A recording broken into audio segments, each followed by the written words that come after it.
Okay, I'm rolling. I have a question. Also rolling. What's your question?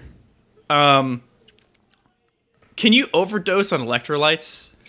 Like how many electrolytes are too much? I think that's what happened to the Spider-Man villain, Mr. Shockman. He drank so much Gatorade that he fucking. I don't Ray even. Charles.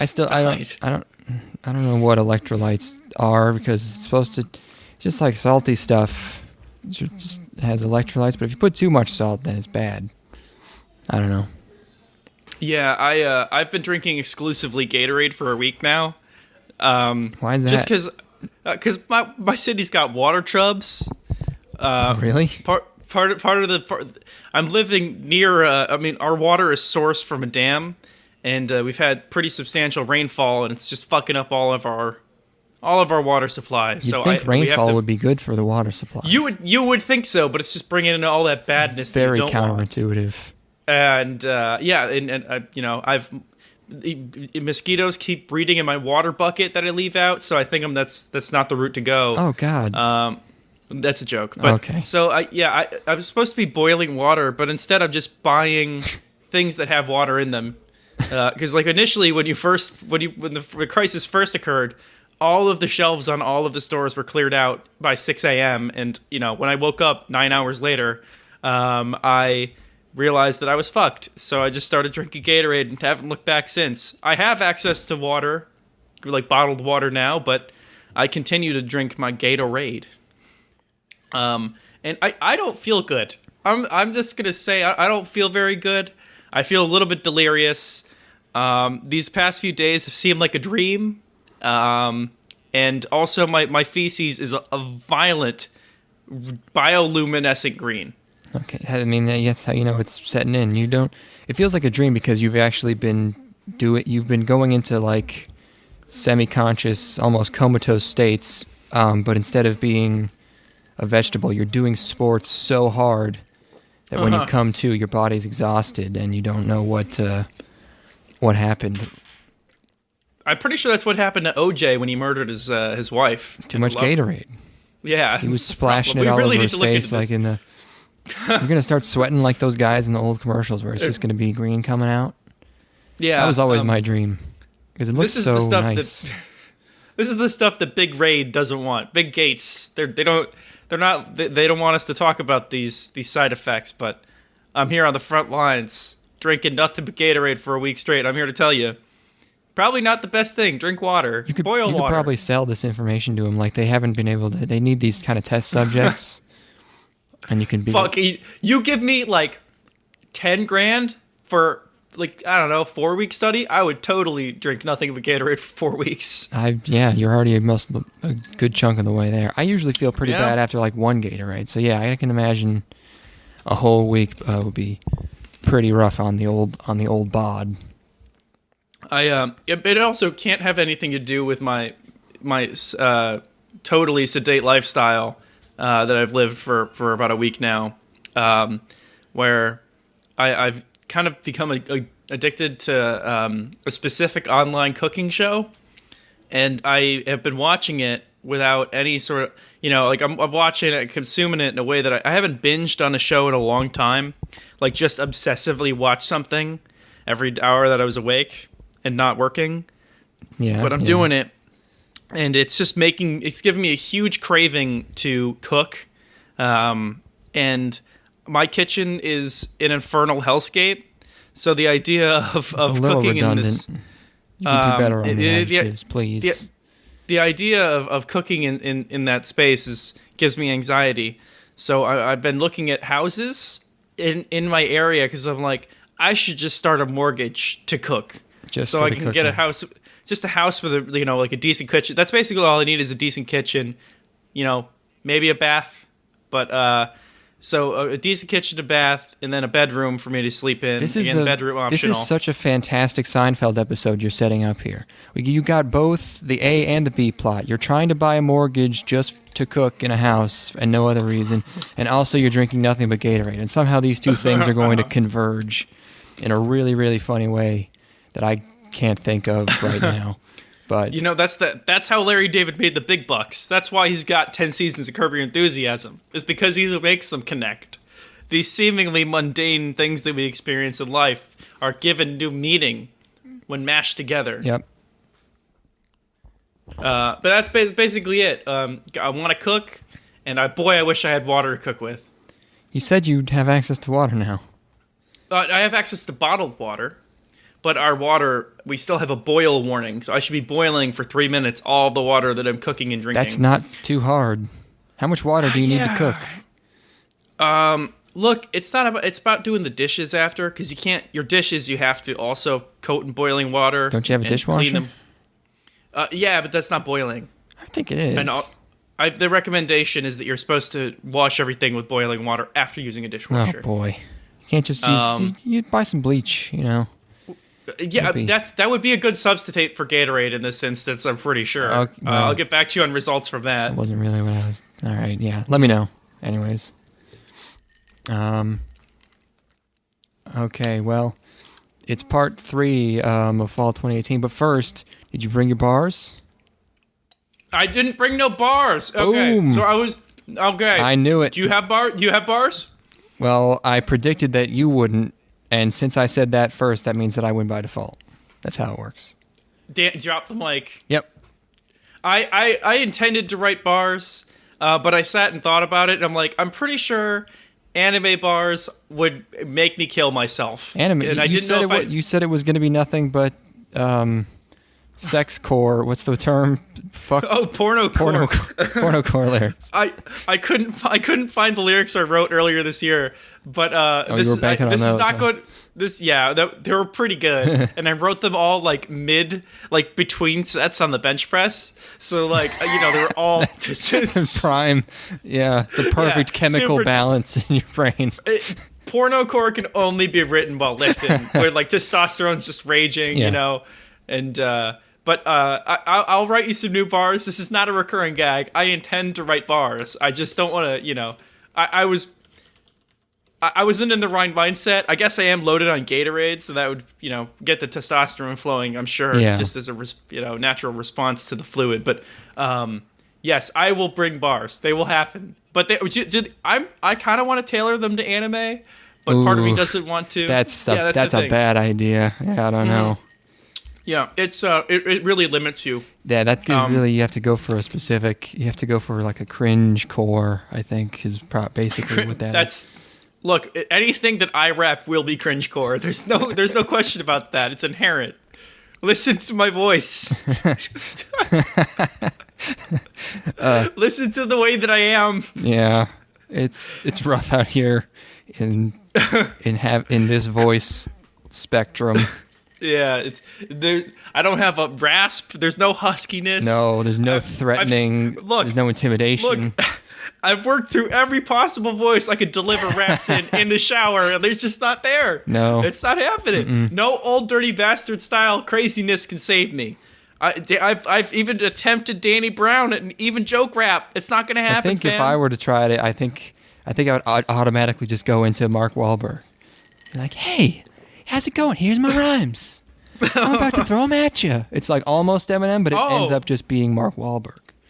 Well, Eminem's basically, I would say his flow right now is jackhammer flow, where it's just like, brrr, brrr, and your hands go numb, and you're like, this isn't entertaining to listen to at all. It's just my eardrums, Jesus. Yeah, I would call that jackhammer flow. But no, I only look up to really bassy voiced Southern rappers and Florida rappers, and it's just we know that's not going to happen. I won't be Rick Ross. My barks will not be intimidating. I can fix you in post if you want. I can bring you down. Oh, pitch me down. Yeah, yeah. You're talking Little Ugly Mane style, just sure. Yeah, my production will be just as good as Little Ugly Mane's. That's what I'm going to say right now. That's my prediction. Okay. I'm really looking forward to your distorted tuba lines. Yeah. I tried to write bars for 5 minutes, and the only thing I came up with was I didn't even finish it, but it was going to be something about, I don't want to do this rap battle, fuck it. Instead, I will go on vacation to your grandma's house and watch that Nan tug it. And I don't... okay. I had to develop that one more, but I was like, all right. And then nothing else came. And then Dude, I'm talking like literally 50 bars written in a gym session. I got the bars. I've got them. Like I'm talking like obsessive, just like sending unsolicited pornocore lyrics to people. No context. Just like 4 bars at a time, and I'm like, yo, check this out. Just hit him with like, little rhyming lyrics about like clits and shit. Check this out, Aunt Diane. I wish I could think about that stuff when exercising. I'm always just like, damn, what am I going to eat this week? Fuck. And then after 10 minutes, I'm like, oh, wait, I haven't been doing anything. I've just been standing around. Yeah, no, it's like a mixture of that, and then also listening to philosophy podcasts. Great. And that's those people have the wrong idea about Stoicism, and let me tell you by regurgitating something that I heard other people say. No one understands Stoicism, and I'm really fucking angry about it. But oh my goodness, I'm really upset. We watched anime. Yeah. We watched anime, and I ate 2 very big chicken sandwiches from Wendy's in one meal. And that means so you did go do it. I went and did it. I went and did the dang thing. I saw your tweet. And I'm like, this man can't possibly. On Sundays I make enough food for the week, which is, but I always forget about Saturday. It's always like, okay, I got 5 days of food. Then Saturday comes, I'm like, no food left, and I don't really eat much all day. And then at 8, I'm like, I have to eat well over 1,000 calories and many, many grams of protein before the day is over. If I want to reach, you could just go get yourself goals. a big cheesecake. No protein in a cheesecake, man. Cheesecake, and then you cover it in protein powder. Oh, God damn, my fucking Imagine intestines. the shits. But yeah, I was like, all right, well, fast food's the way to go. And I just autistically just like found out the optimum items to get at Wendy's, which ended up being, I was looking up like, all right, I'm going to get, like 2 huge cheeseburgers. And I'm looking online like, oh, well, no, obviously it needs to be chicken. So I got 1 grilled chicken and 1 Asiago chicken club. And which one was better, and did you enjoy yourself? The grilled chicken, I almost got 2 grilled chickens, but I was like, ooh, that's going to be dry. It's going to be tough it's going to be a slog to work through 2 of those. Actually, grilled chicken was quite good. I could have eaten 2 of those, but instead I got that, and the other one was fried and had more sauce and bacon and stuff, so that was better, but the grilled chicken sandwich, perfectly fine. What I didn't expect is, fast food you think of as being very cheap, which is why it's fast and people eat it because it's cheap. And turns out what's cheap at fast food is beef and cheese products. It's the beef. Oh yeah.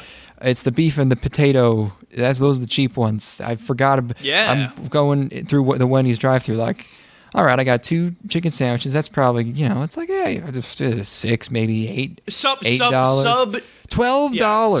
$12 for 2 sandwiches. Fuck me. You know what? You've learned your lesson. Next time you'll make enough. Yeah, no, I deserve it. Yep. For me, what I do is I'll have a day, arbitrary day, doesn't matter. My life is chaos, and on that day I'll make enough food for I'd say like 4 or 5 days, and I'll eat about half of it. And then the next day I'll eat the rest, and then I'm like, oh fuck, where'd my food go? Shit. And I'm like, I gotta pull. Okay, I got some peanuts. I got some pretty stale veggie sticks.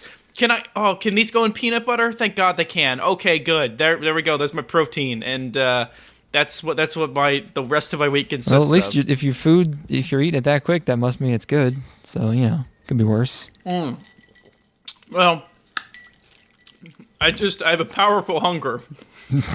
Doesn't matter how good it is. Yeah. We did watch anime though. We watched some. We finished up the season. I finished up the season, and I designated some things for you to watch, and now we're going to go through all of them. Mm-hmm. And whoops, hold on. Okay, so first show for this week is Irozuku Sekai no Ashita. Yes, it is. Something color sky tomorrow. Who cares? It's an original. This is the season. Did you just read my notes? Spoilers.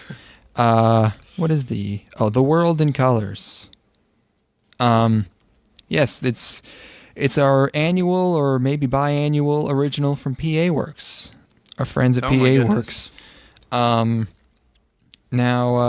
my guess going into this would be that it was fucking boring. But I wouldn't say it was really boring. But it was, did you particularly want to summarize this? I'd really like to. Okay, well then you can go right on ahead. Yeah, it's during the course of watching this is that I finally realized what it is about PA Works shows. And it's like watching a PA Works show is like fucking a model, at least for me. Ooh. And that when I fuck models, it's like, damn, that bitch is so sexy, right? Yeah. And then you look into their eyes and they're cold and dead, because you've got and then them you realize that you've killed this model. Yeah. And that's really what PA Works shows is they're beautiful on the outside and just totally emotionally devoid on the inside, and they're I don't know, they're not filling. They're pretty easy to watch for the most part because they have like a nice tone to them. Unless they're so mind-numbingly boring that that it's impossible. Which has happened. At that point, your eyes, you're just drooling. You're just kind of like mouths a little bit agape, and you've kind of forgotten where you are, and the images are just going into your eyeballs. And you're stabbing this model over and over again. Yeah. I heard you say prostitute, man. I'm talking about models. I don't know. Yeah. And PA Works shows make about as much sense as killing a model so that you can fuck them, which is the weirdest. You do you, I guess. It's not judge. No, it's you do the prostitute or the model. Anyways, so this show is about a girl. She's in the future, and she can't see colors no more because she's all depressed. And I did not know if this was a PA Works show, but I was pretty ready to determine it as such when I saw all the visual effects they had going on this thing. And she goes to a fireworks festival, and everyone's like, "Wow, Kirei!" And she can't take it because she's not really seeing all the colors, and it's no longer magical to her, and she's just kind of moping around. Yep. And her G-ma rolls up, and she's like, "Yo, I've got this time turner. I'm going to send you back in time," which is like, it's introduced and then happens inside of that scene. Like her grandma just... It happens instantly with no... Mm-hmm. There's not like... Yeah. You'd think there would be, a scene of dialogue where it's like, what? You want to do what? But it's... No. She's just like, hey, I have this. I'm going to send you to the past. And then she gets sent to the past. It doesn't omit anything. It's just she can't see colors, goes to a fireworks festival, then gets sent back in time for her grandmother. That's it. Okay. So like her grandma tells her that she's asking her to go pick up a gallon of milk. Yes. And she doesn't really say anything in response. She's just like, "What?" And then she goes. And apparently her grandmother's been building up all this power for 60 years, and she's gonna pop it now. She's been waiting 60 years for this. Which, to be fair, if this was my granddaughter and I had to take care of her, I would totally send this bitch back in time because she's no fun at all. Yeah. And so homegirl rides the time train back to 2018, and it's at this point where I'm like, man, why couldn't this show have been a period piece? I would have much rather this took place contemporaneously. It took place now. I wish it took place now. And then this was 30 years ago from now, like 88, or like let's give it 40 years, let's go to 78. Because then we got like a period piece thing going on.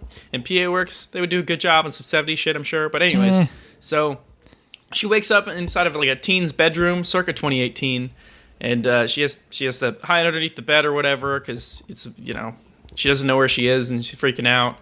And then she tries to escape out a window, but can't work the lock because she's a fish out of water from a distant future where locks are a thing of the past, apparently. Anyways, so people see her sneaking out a window, and then she becomes a person of interest to them, and they try to help her, or whatever. They take her to a magic shop where she meets her I guess she's going there to meet her grandmother, but can't actually find her because her grandmother is in Europe studying. Which, again, Grandma, you could have coordinated this a little bit better. Well, do you remember where you were 60 years ago? Exactly.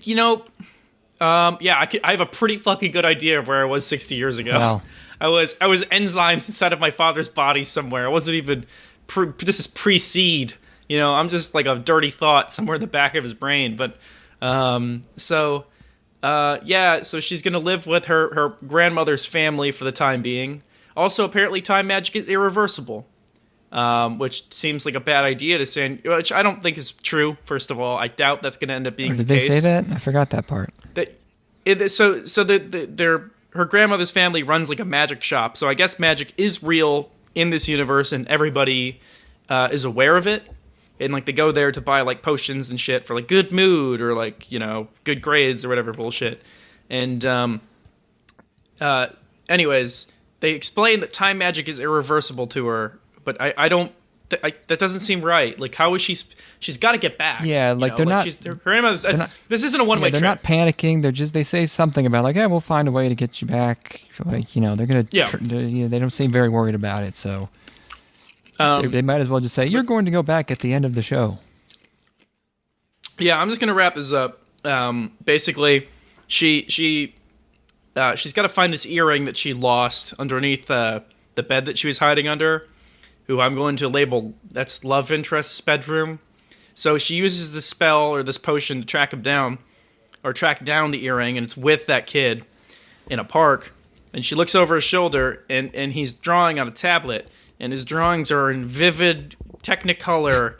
And she's like, oh my god, I can see in color. And she starts dancing around and seeing visions of whatever he's drawing. And then he's like, who are you? Why are you dancing in front of me? And that's the end of it. Yes. Because wow, there must be something going on between these two. He must have some sort of significance. Perhaps. You first. Well, let's see. My first notes are about how the future looks dumb. I don't like the way. I mean, we're only in it for like 3 minutes, but it's really. It's like fucking all these dumbass floating dolphins, and it's just like it's like McDonald's toy future where everything's too colorful and round. I don't like it. But that's what the future's gonna be, baby. Oh no. One thing I liked when she goes into the past in a bus, and I like the bus driver. He's like a pocky eating yellow blob guy. He's fun. He's around for like 45 seconds. The main character, it's so annoying when main characters actively make things worse by just not correcting misunderstandings because she just can't talk for some fucking reason. Like, everyone thinks that she's either dating their friend or that he's like raped her, and she could just say, no, right. I'm not dating your friend. Also, he has not raped me. Which it doesn't seem very hard to say. Like, she could. They're just like, why were you in his room? Why? She could. And apparently, it's the Last Jedi she's effect. like, she's acting like she can't explain that it was because of magic, but everyone knows about magic, and it's very common. So common that these people don't even act surprised that their great granddaughter has just shown up from 60 years in the future. They're like, oh hey. So you'd think if she had just said, oh yeah, I accidentally teleported into his room. You don't even have to mention you're from the future. You can just say that. None of this shit makes any sense.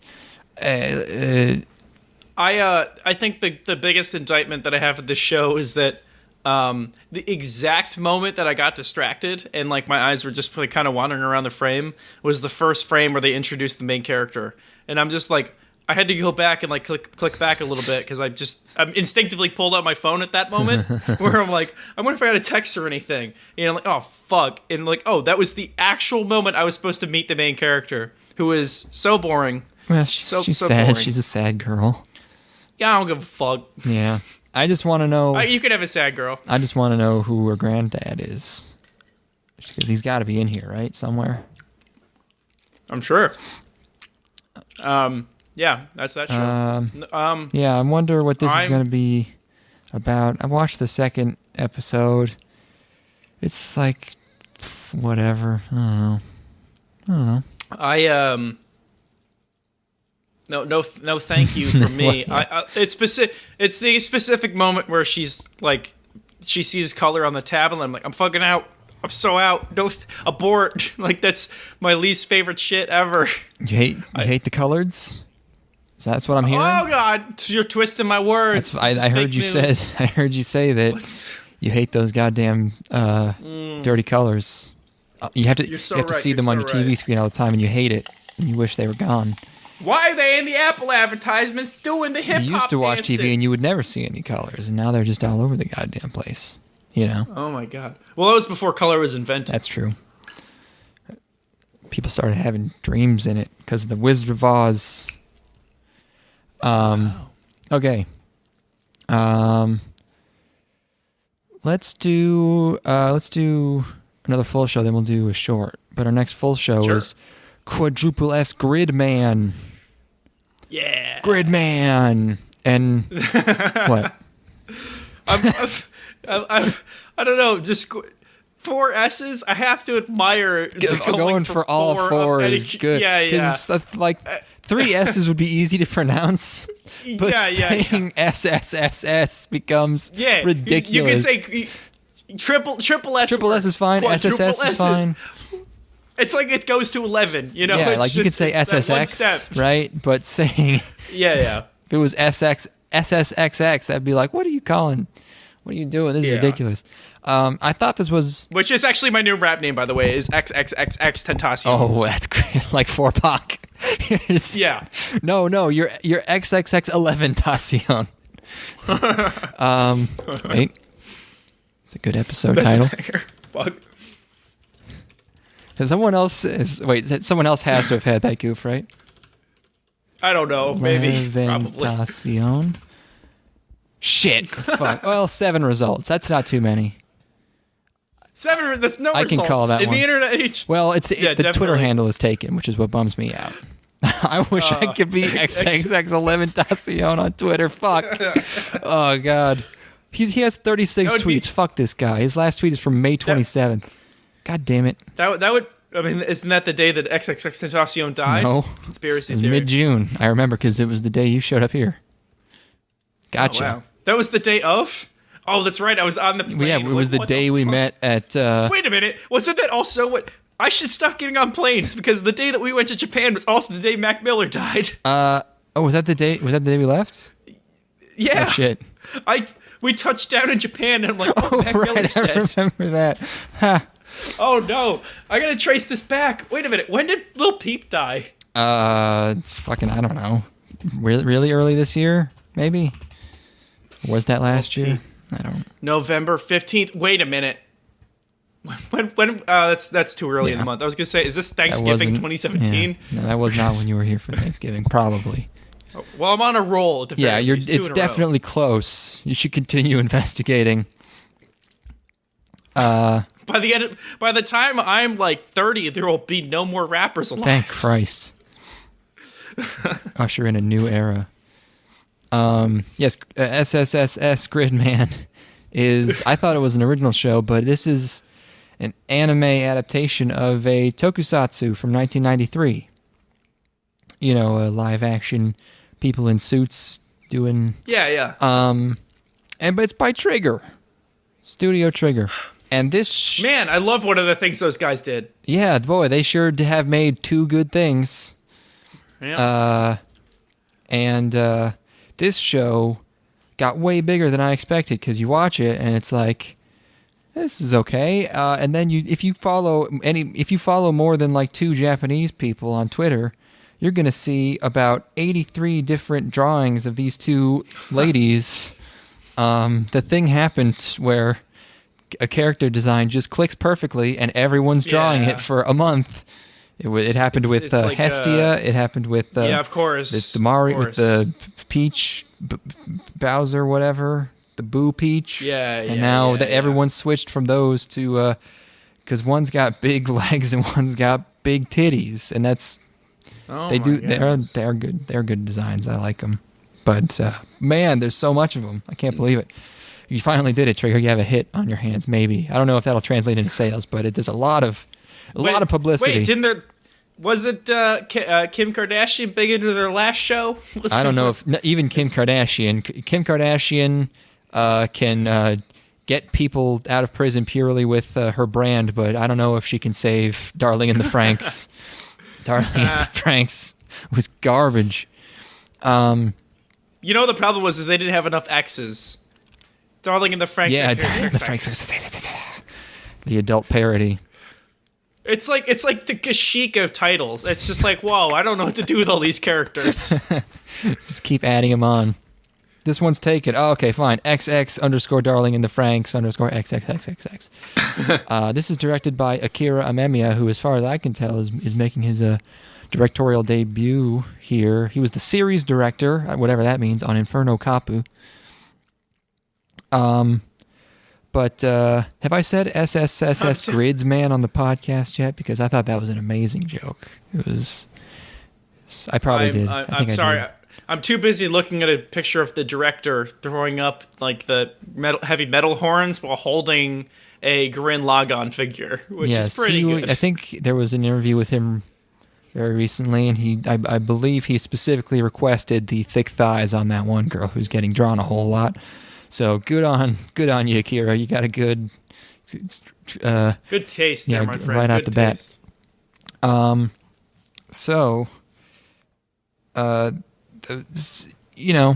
guess I'll summarize it real quick. I forgot that shows can be directed. Trigger can actually kind of. You always watch the show. It's like, hey, this kind of almost feels like a movie. It's like directed like a thing. There's a lot like this. It's got shots of shoes on the ground. Yeah, it's quiet. This one has a lot of understated title cards over static shots of environments. Yeah. So I'm like, ooh, setting. I'm being immersed. And there's a girl standing on a rooftop, and there's some ominous stars in the sky. And then we meet our main character, who's a redheaded dude, and he wakes up in this girl's house, and he can't remember shit. And he starts hearing this voice, and this sequence made me so fucking anxious. I'm like, oh god, how am I supposed to follow this? Oh fuck. Why? What? Well, it's just like I'm in this character's shoes here. You know, I'm on fucking 2 weeks of Gatorade, and then his fucking character's got amnesia. And I'm just, it's making me very anxious. I liked how he acted, because normally when characters have amnesia, they're just they're asking questions about everything, and they ask every question 8 times, and they can't figure anything out. And he remains calm, and he kind of infers some things. Like, he knows as much as we do, and he doesn't ask for obvious shit. So I kind of like that. But he meets Gridman is in this old ass computer in this girl's house. And he's talking to him, and obviously no one else can see the Gridman. And the girl whose house he's in is wearing just a sweater, and it's pretty good. As I mentioned, as many artists have taken note of. So, and then they have a really, really weirdly edited conversation where it's like doing jump cuts, but nothing's getting cut out. It's almost like a YouTube, like a vlogger where. They're cutting out the silence. They're jump cuts, But it's only for that one scene. Very weird. Yep. But he walks outside, and another thing only he can see is this fucking huge-ass kaiju in the middle of the city that appears to have been frozen in place. And it actually looks really cool, because they did good with the scale, because it looks actually fucking just massive. They're kind of doing a dual parallel trouble adventure thing where he's the only one that can see it. But he doesn't know where he lives, so she contacts his friend on his phone to get him home. He sees a creepy guy across from the 7-Eleven staring at him. The next day he goes to school with his friend, and he meets another girl in class who's the other girl I was talking about, big-titted girl who gives him a hot dog. And... That hot dog comes to a tragic end. He still eats it. It seems, but actually not. Yeah. It suffers a. It's very pretty to start out, and it gets a little roughed up. Yeah. They drop that hot dog on the ground, and then there's a shot they hold on for 20 seconds. That motherfucking shot went for fucking forever. There's no reason to. It wasn't that shocking. It was a hot dog fell down. It was like they're trying to save money already or something. I don't know what that was. That was exactly where my mind went. It's like, are they already? Latter half. It's like, this. It'd be funny if it'll be funny and save money, says Akira. Make the boobs bigger. Hold that shot. I like the voice acting. I didn't write down what I liked about it, but I remember liking it. I haven't watched the second episode yet. There was something good about it that I liked. And then a moving kaiju shows up, and this one's really, really bad CG, and it looks terrible. And it's destroying shit, and everyone's not like super surprised about it, but they kind of are. I couldn't figure out if kaiju were normal in this world. Like, he's telling people that there's a kaiju and no one's taking him seriously, and then one shows up and they're just kind of like, oh no, there's a kaiju. That kind of confused me. It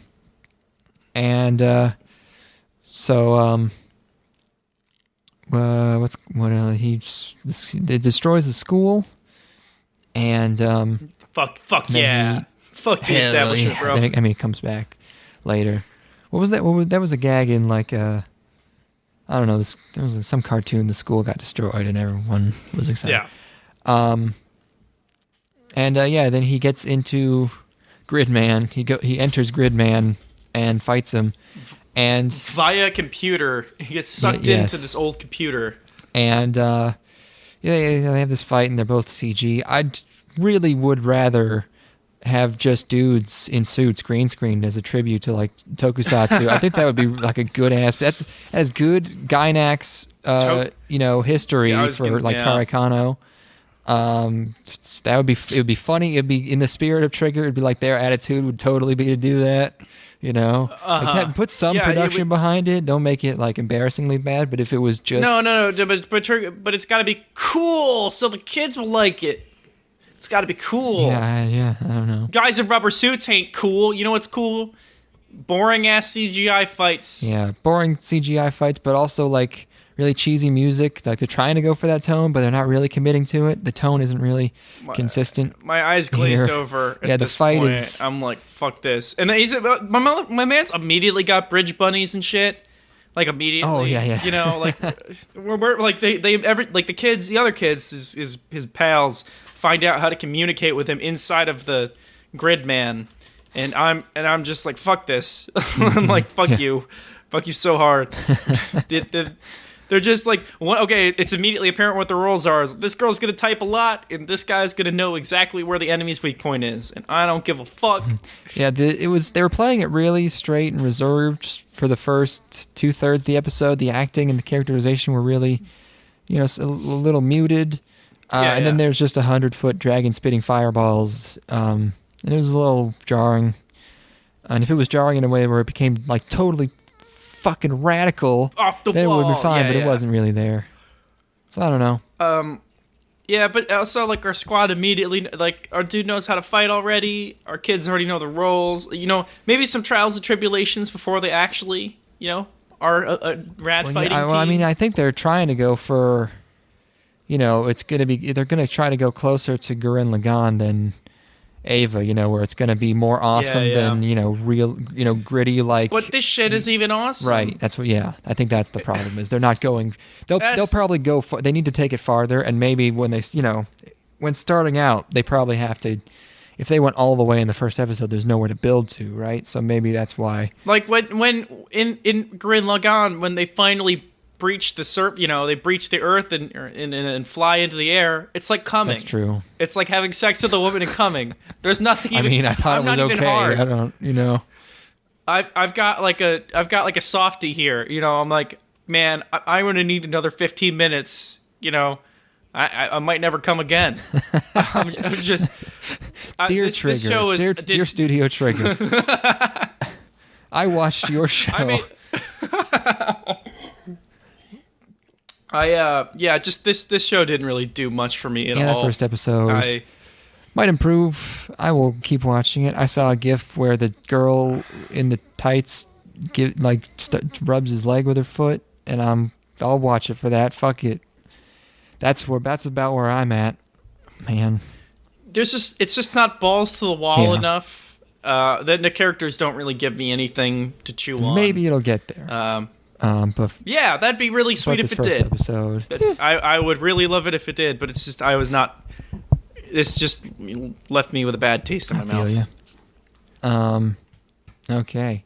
Oh Speaking of bad taste, no, we're doing a short. We're doing a short. Taking a quick detour, a quick pleasant detour. Damn, you just before we get subverted my expectations. we watched a short show called Jingai-san no Yome, and I don't remember what. Oh my god! Fuck! Oh man! This is man? Okay. I remember. Yep, absolute masterpiece. This is a manga being adapted by Saita. It's 3 minutes long. You can go ahead and take it away. Is it even technically 3 minutes long? Oh man, okay. It's so good. It's like if they did a 4-koma adaptation, but they only adapted one 4-koma comic, and then the rest of the show is just intro and outro. So this show is about this dude. He wakes up, he makes himself some brekkie, and then he goes to school and gets called down to the principal's office where he's informed that he's going to marry this fluffy thing. And that's the end of the episode, and then we have an outro. A 90-second outro for this 180-second television show. Yeah. Then that shit happened. I fucking lost my mind.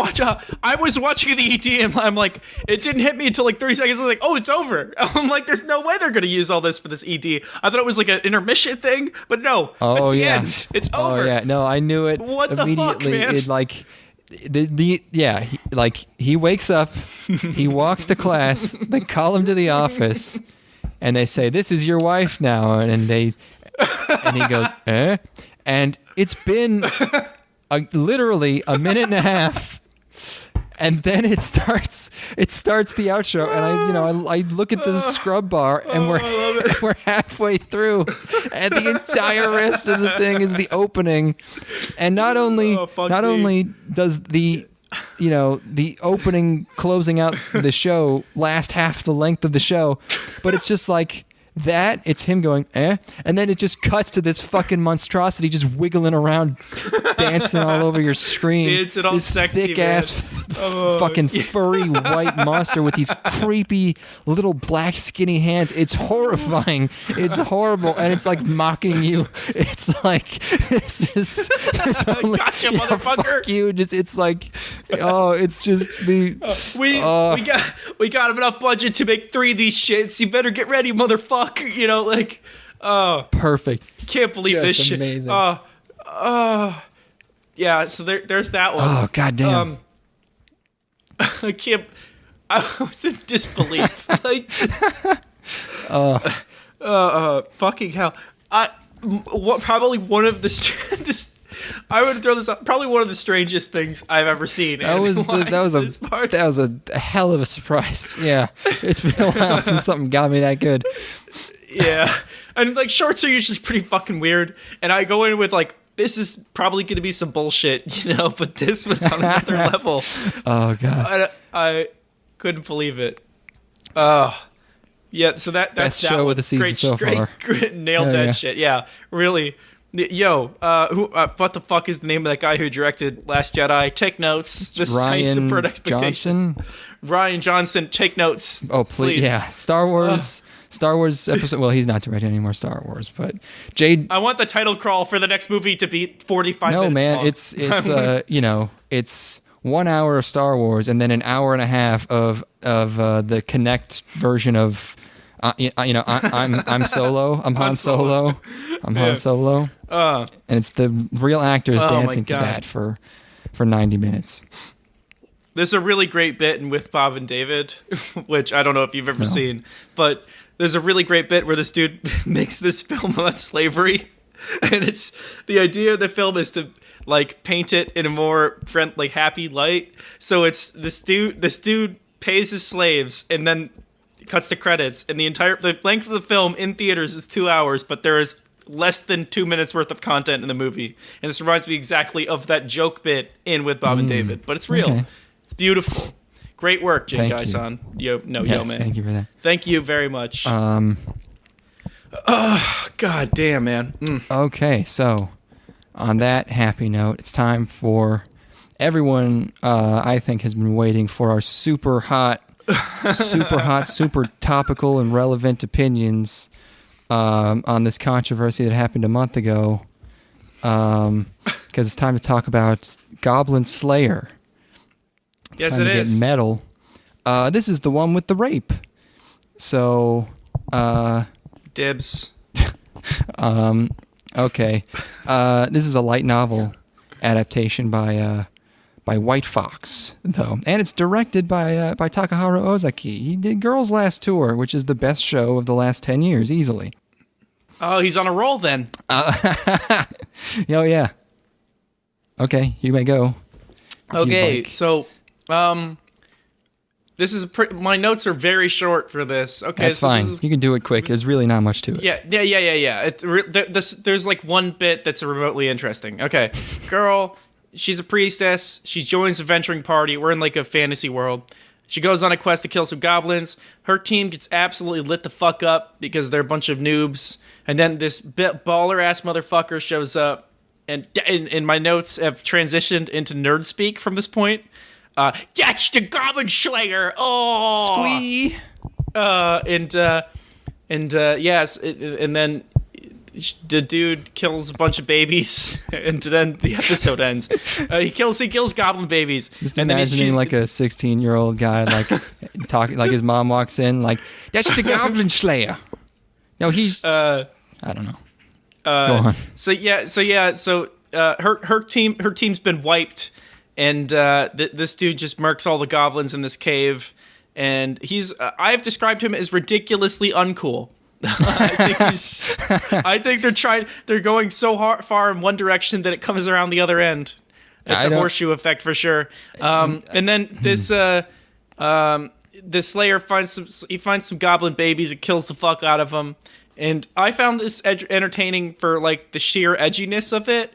I think it works in the same way that Shadow the Hedgehog works, where like Shadow. This is about the same tone.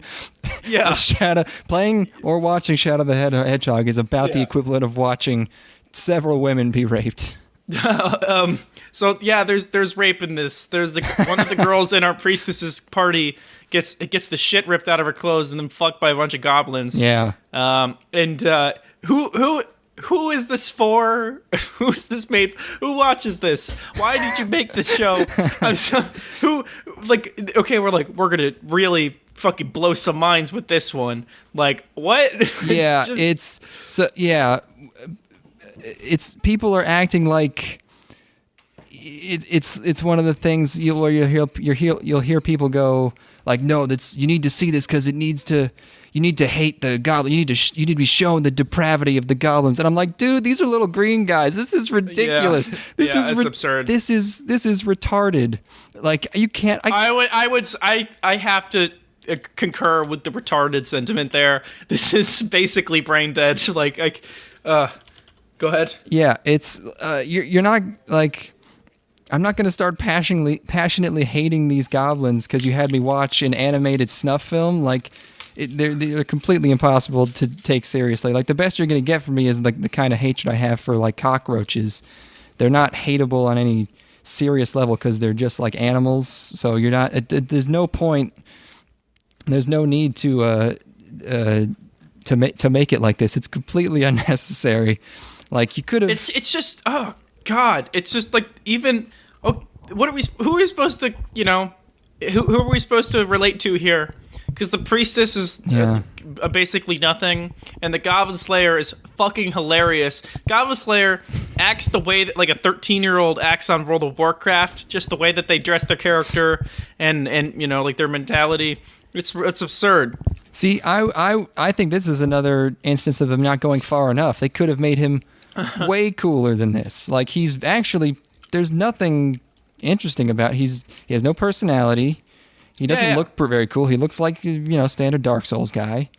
Well, it's like he's not stoic character. He's not killing. He doesn't even kill that many goblins. Really, he's also counting while he kills them, which is so lame. Yeah. I mean, I think the point is that he is He's literally 100% obsessed with killing goblins.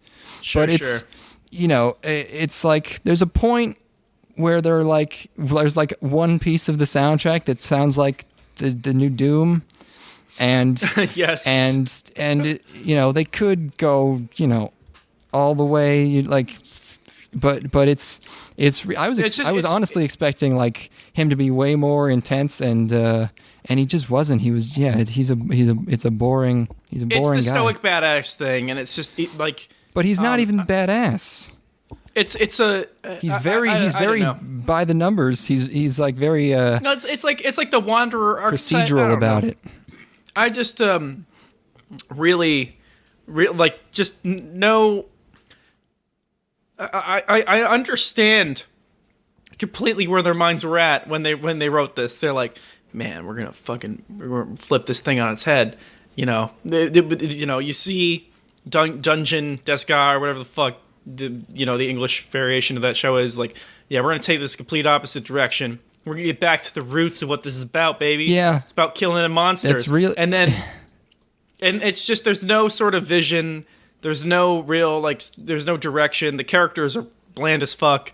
And it's just overall hilarious to watch. I found it, like, as I said, entertaining out of sheer edginess. Yeah, it's like, it's acting like you're supposed to be shocked or impressed that they took video game violence and made it, like, fucking real, man. Like, which is like, you took violence, which is real, and then you made it into a video game, which is fake, and then you made it real again by making it brutal, and I'm supposed to be like, whoa, I fucking wasn't expecting that shit. Oh my god. This is basically another version of if you die in the game, you die in real life. It's about that level of originality. That's the idea, is like there are stakes, and I'm so desensitized to all violence at this point that nothing could possibly shock me.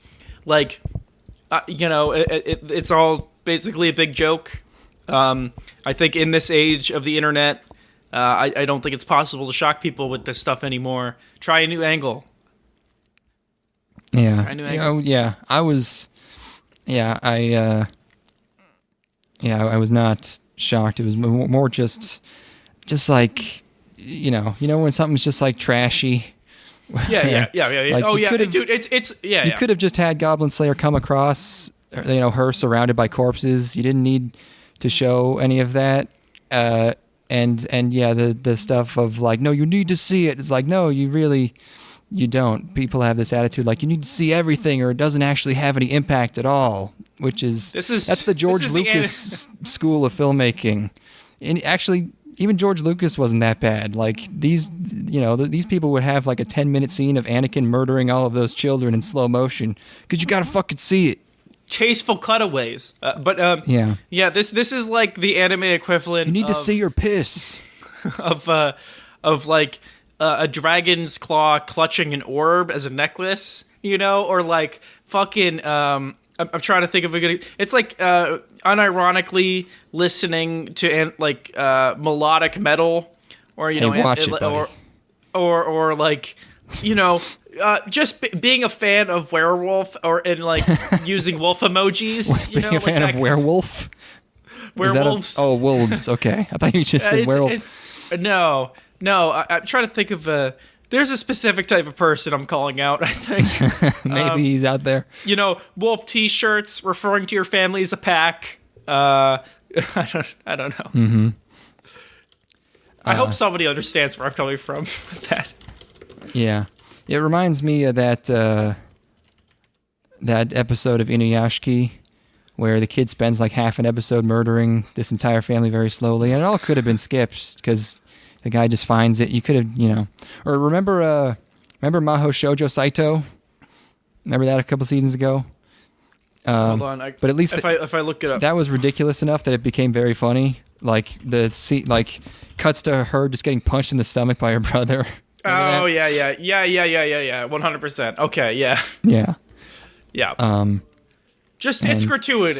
Some parts of this are almost kind of funny. Like she is, when you think about it, getting raped by little green guys, and everyone always brings up that George Carlin joke about raping an old lady, and it's like, no, George, raping an old lady is not funny, but getting raped by a bunch of little green guys is very funny. That's a funny thing. The George Carlin of the 21st century. There you go. You know what is funny? George Carlin's last movie was Jersey Girl. Take that to the grave. Oh no, is that a bad movie? It's notorious. Okay. Yeah. Let's move on. Actually, I'm going to take a pee break. I think this is time for me to take a pee break. We're halfway through. Did I have anything else to say? I wrote so many notes on this Goblin Slayer. Got big, hot thoughts on this. Big hot thoughts is usually what my porn ads look like on the side of my web pages. Yeah. Because it's always about those big brown booties. Yeah, I guess the thing everyone was mad at was that Crunchyroll did not put a warning before Goblin Slayer, which is like, that just spoils the show. Don't spoil the show. That's like all this show's got. Yeah, it's like, don't ruin it for everyone else. If you have a, it would be like putting a spoiler at the front of Marley and me and saying this dog dies. Yeah. Like, that's you can't let the cat out the bag. I was thinking like, what if the third episode of Madoka was like warning decapitation? You're like, well, fuck, that just fucking, god damn it, there's a whole show. Like if you have a thing that is gonna send you into a fucking panic attack, just look up if the show you're watching has the thing first. Don't ruin it for me. Can you imagine just going into a boardroom and realizing, like, fuck, I don't have anything. Oh, this show's got rape in it, I guess. Genius. Funded 12 episodes. Let's go. Everyone says it gets so much better, but I just don't know how. This first episode has nothing going for it. People love this shit. I don't know if it's just because they're defending it, because they equate more violence with more good, because more emotion, but... I don't see anything going. Is that mentality still around? Is that still a thing? Yeah, well, yeah, because it gets mixed up with the warning thing, because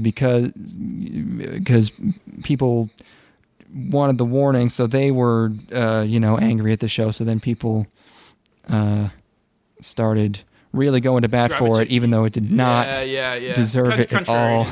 Yeah. They defended the show instead of just there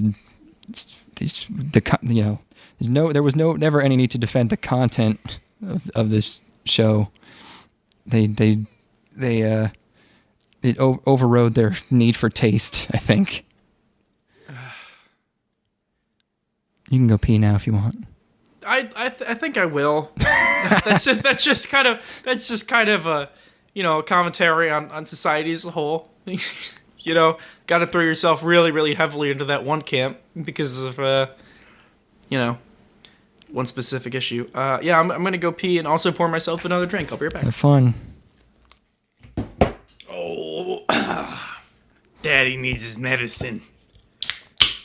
What really could use a trigger warning? My living room right now. Because my roommates are currently watching Amityville Horror. And I'm having horrible PTSD flashbacks. Wow, was it that scary? Oh, horrifying movies though, especially when you get to like the 9th or 10th one. We only got to like the 7th, didn't we? I don't remember, but all I remember is 7. We drank very heavily during those movies. Yeah. I would say I remember up until the 3rd, and then anything after that is a total blur. They run together. We watched them in pretty quick succession. There you go. Your medicine's working. Oh, yeah. I forgot the last thing I'll say about Goblin Slayer is that even if I didn't know everything that happened in this first episode, the first scene is very obvious that all the other characters besides the magician girl are way less designed than her and are clearly going to die. And boy, do they. Boy, do they. What the fuck? I was just thinking about something. I don't know. Okay. Yes. Great. Very good. Well, the show was not good, but yes, we're moving on. Yeah. Moving on to 3 things that you didn't watch that I'll go through. Okay. Right quick. I did not have you watch Release the Spice, even though it has the best what a great title name. of the season. Oh, so good. So good. An original show by Les Deuce.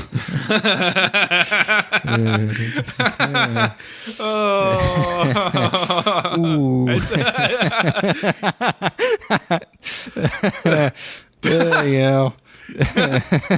What does that mean? What does that mean in English? Oh, fuck. Well, we can't stop now. We've got a good 8 shows under our belt here, man. Fuck. Oh, that's again, 2 great names that go great together. Mm-hmm. I gotta go lay some deuce and release the SPYCE. Boy. It's got character designs by Nomori, who is one of my favorite artists maybe ever. She's so good. The girls look good. Yuri. Yes, the girls do look good. And this is written by a guy who wrote 6 whole episodes of Samurai Flamenco. Yes, good pedigree indeed. And Akame ga Kill and Yuki Yuna and Girls Beyond the Wasteland.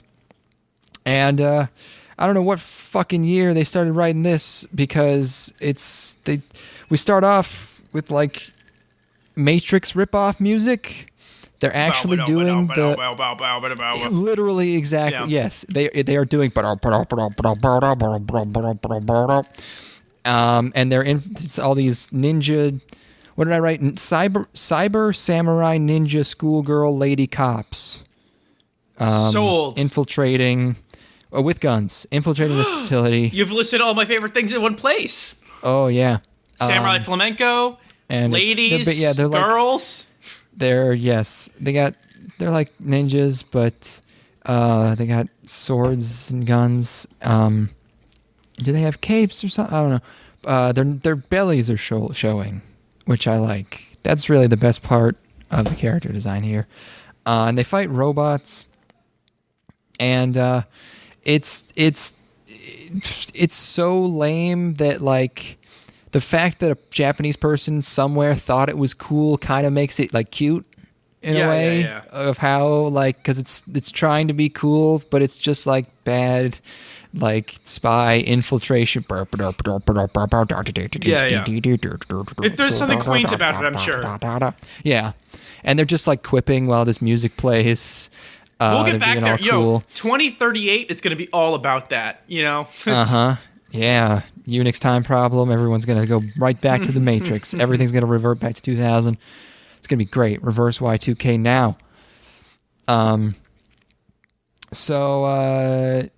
There's they do that, and then we cut to our main character who isn't a spy, and she's in school, and she doesn't have any friends, but then she gets friends comically fast. It's not treated as comical, but that's basically how I go through life. 2 girls walk up to her and be like, "Hey, let's be friends," and she's like, "Okay." That's literally how it goes, but it's not treated as a joke, but that's how fast it happens. And our main character has a crush on one of the girls who has blue hair, because it's like a girl crush where she thinks she's very cool. Yeah. And then it turns out our main character can figure out all sorts of like diagnostic information about people by licking them. So there you go. So she like licks a couple people without asking. How quirky. Which is what happens when you ask people to be friends out of nowhere. Is that they seem normal at first, then you're gonna get licked, motherfucker. That's what happens. She sees she has a dead cop dad, which is why she's torn on becoming a cop. She's thinking about it, but then dad's dead and he was a cop.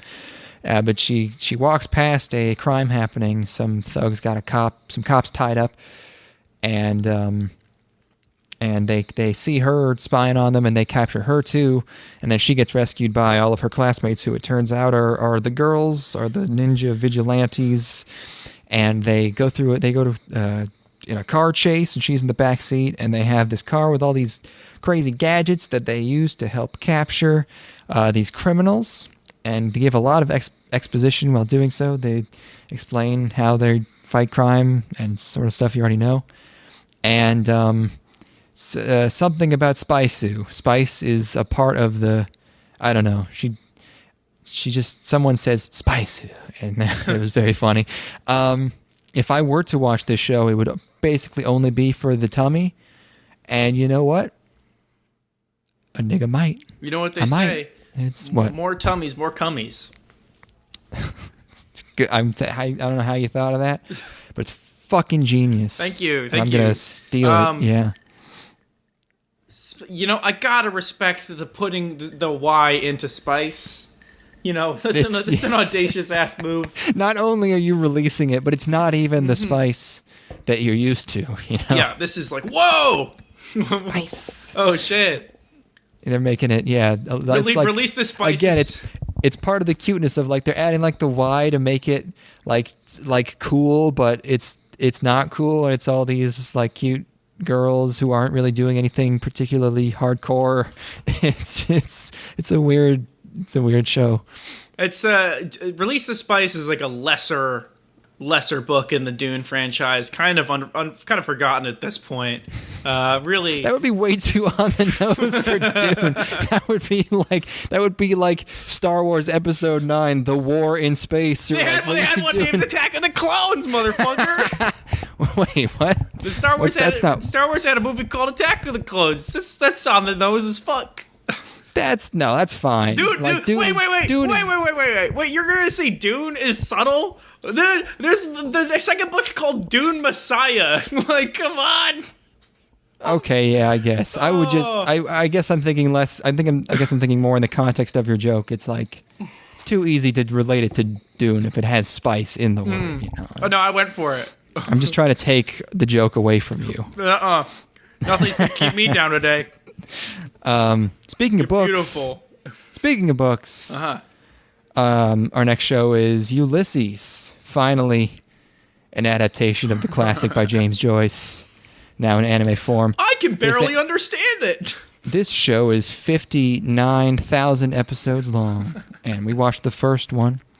No, it's being adapted by Axis, who did Seiren and Kyuudou-bu this season, I think. Wait, what the hell is this? Is this a Ulysses? Oh, is this a video game or something? I don't know. It takes place in 1415. Oh, you didn't watch this, did you? No. Did not have you watch. All right. Oh, you're merciful. Oh man, I'm doing 3. I gotta be fast through these. This one doesn't take very long. It takes place in 1415 Paris, and it's about this little twink boy who's like the apprentice of this book wizard. And it's 1415, but somehow they have like projector screens and technology. I don't know fucking what's going on. It was so boring I could hardly pay attention. Dude, I can't even read the title. I'm like, Ulysses, Jeanne d'Arc. I got Joan of Arc in this thing. Kishi, yeah. Then he goes to this like boarding school, and he's sitting in this lecture hall, and the teacher is all like, yeah, this war has been going on for 80 years, so in the future, they'll probably call it the 100 Years' War. And it's like, wait, huh? It's like that bit. It's literally that bit from The Simpsons where it's 1930 and someone calls it World War I, and they're like, why do you keep calling it World War I? He's like, you'll see, But he's trying to do alchemy. The show looks like shit, and he sneaks out with his friends at night, and they're looking for fairies. And usually when I go out looking for fairies, I just tap my feet under bathroom stalls. Damn. Find them right quick. Fuck. Oh my god. Someone to get spooked while they're in the woods, and we get another. That's another person pisses. That's 2 pisses in one episode, folks. Thank you. In one of our episodes, two with the season. And then there's some action. They come across some bad guys. I have written ass rock. Oh, it must be the music. It's got to be the music being ass rock. It's definitely they're playing right, because it's all like, it's Paris, it's not Middle Ages, but it's like Renaissance. It's like do, and then suddenly there's just assy ass rock while they're fighting. Yeah. And there's one bitch name's Philip. Lady's name's Philip. France. What do you fucking? France. The guys look like ladies, and the ladies are named like guys. Hey. I don't. Craziness. And so, something bad happens to this girl. The main character goes back to his like study and does some occult shit. And he summons this fairy queen with a really ill-fitting voice actress. Like, it doesn't match her at all, which rarely happens in anime. I don't know how the hell this happened, but her voice sounds completely wrong coming out of her. She sounds like placeholder or something.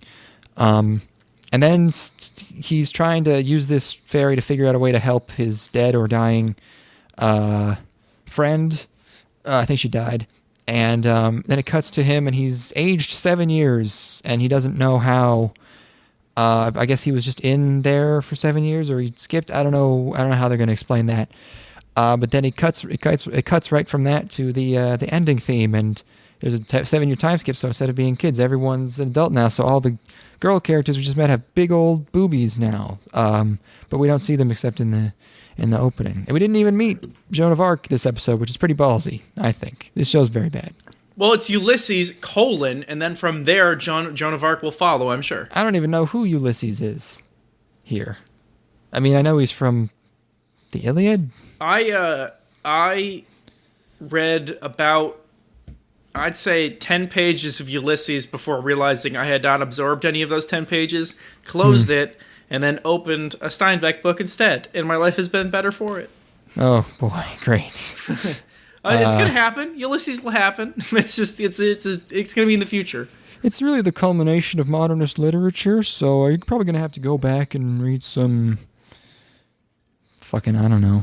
I just gotta get Tolstoy? my book reading better. That's all. Some Pushkin. Have you tried to read a book recently? It's hard until you're of course I haven't. Until you're like 10 books deep, and then it's a little bit easier.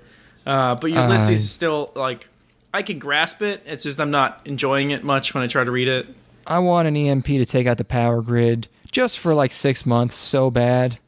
I could do so much stuff in 6 months, and everyone would imagine probably all the be okay. mountains you could climb. Oh, hey, I mean, you could do. So I mean, mountains. Yeah, you have to get gas somehow. I mean, I'd mostly probably just stay here and, just eat a bunch of eat a bunch of pickled foods and read books. It sounds all right. My last show that I need to talk about before we get back to the things. What? Just look at the name of this thing. It's good. Double Decker. Oh. Doug and Kirill. Oh. Okay, hold on. So I'm looking at the logo for this show, or like the title card, and there's a bullet flying, but the bullet's still inside the casing. Come on, Japan, you know how guns work. You could. Well, this maybe is not it's someone throwing it. This is not the first time I've seen this in Japanese media. Is a bullet flying with the casing? Oh, you see that all the time in TV and movies. It's like they don't even know. Yeah. Yeah, they try to draw it without this casing. It's like this is very tiny. What am I supposed to? You can't even tell it's a bullet, right? It just looks like a butt plug. So this is, and that would be a double decker or upper decker in that case if it was a butt plug. Nice. This is an original show by Sunrise, and apparently it has a lot of tiger and bunny staff pedigree. But it takes place in this really, really ugly, like futuristic Victorian cyber city island. Stop it! It's doing it. Yeah. It's bad, and everyone looks like a fucking Hunger Games character where everyone's got to have way too bright colors and crazy hairstyles and crazy outfits. You gotta differentiate them. I'm trying to think of the show that really had the most of that to compare to. Whatever. Dude, you could ask me the name of Ulysses in like 2 minutes. I wouldn't remember what it is. That shit'll be gone. that show. Holy shit. Yeah. My first note is Cornrow Cop getting beat up by monster robot furry. I don't really remember that, but I guess it happened. This other cop is fighting him now. Is that a world star title? Yes, that is a worm-starled clip. There's this really, really long, boring build-up, and then his... I remember this now. Yeah, he has these special bullets that he's loading, but then they just get deflected by a metal coin that's falling through the air. He's fighting this big monster in this like warehouse, and then this sniper lady takes him out instead from a perch, and it's like the only characterization that they have is like their stuff. Like he has all these stupid ass vials of shit, and the lady is a sniper, but they don't have any personality or anything. But then at that we cut to our MC, who's like an unassuming cop, for now, but. there's like they're trying to be all wacky. There's like narrator conflict where like he does some narrating and he's unreliably narrating to make him to put himself up a bit, and there's another narrator who's saying no, that's not it, and something, and just being super sassy. And it's also just directed really weird in a way that I'm not going to take the time to try and explain. It's just weird. And the main character chases a cat for a while and ends up falling asleep in some rafters and wakes up to a hostage crisis. And there's all these weird out-of-place jokes. And the characters look really fucking dumb. The guy who kidnaps this other guy just looks ridiculous. And the way he catches them is... he gets naked and there's a Terminator reference, and then he does so good catching these guys that he gets recruited into something. I don't care much for it. There were a couple parts where it was like there were a couple parts that I like. It is trying to be funny, but a lot of it's just like seems like it's working against itself. It's not enough. It's just not enough. And I don't even know who Doug and Kirill are. I think one of the main characters probably either Doug or Kirill. Is it not like a buddy cop drama? They weren't. Maybe they got paired up at the end. They weren't like together throughout the episode though. Okay. Okay. Back to shows that we both watched. Yes. The next one's Gaikotsu Shotenin Honda-san. Yes. Oh, which ended up being a short. I have it in the regular episode section. Whatever. That's what we're about to do anyway. It's a manga being done by DLE, who have done other shorts. And I saw a lot of people talking about this one. This one's gotten very popular amongst Americans for reasons that we will shortly reveal. I was expecting to really fucking hate it because it seemed like a lot of relatable observational humor and comedy, which, as we know, the Japanese are not good at. Just for us otakus, lol. www. It's 11 minutes and 30 seconds long. Yeah. Did you say you wanted? No, it's you. You can take it. Oh, okay. I just did 3. Goddamn it! Sure. It'll be quick. Yeah. So it's about a skeleton who works... Okay, the best thing about this show is that they do not bring any attention at all to the fact that he's a skeleton. Yes. He's just a skeleton, and there's no... Everyone else is just a person, I think. Maybe some of the other employees are monsters, but he's just a skeleton. And they don't do anything with that, and that's good. But he works in, they say it's a bookstore, but all they talk about is manga. It seems like a manga shop to me, fam. It might just be a manga shop. But they didn't get the licenses for any of the stuff, so he's selling all these bleeped out off-brand mangas. So I don't even know what the point is if you're making all these references and they're not real. And a lot of the jokes are like, "Hey, porn! Someone's buying porn," and everyone is a foreigner. Yes. And it's. I mean, it must be a real fucking problem in manga stores if, like, the only situation they could think of to cause this man problems is if fucking Americans come in. Like, I'm not offended, but it's just like, wow, it's like that's just all of it, and that's what got me thinking. I was wondering if you would even understand this show. I'm not trying to make fun of you, but like, did you even understand why these situations were uncomfortable for him? Because when we were in Japan, you would do maybe not exactly these things, but you would do like, probably something in the same order of magnitude. Sure. And you did not care at all.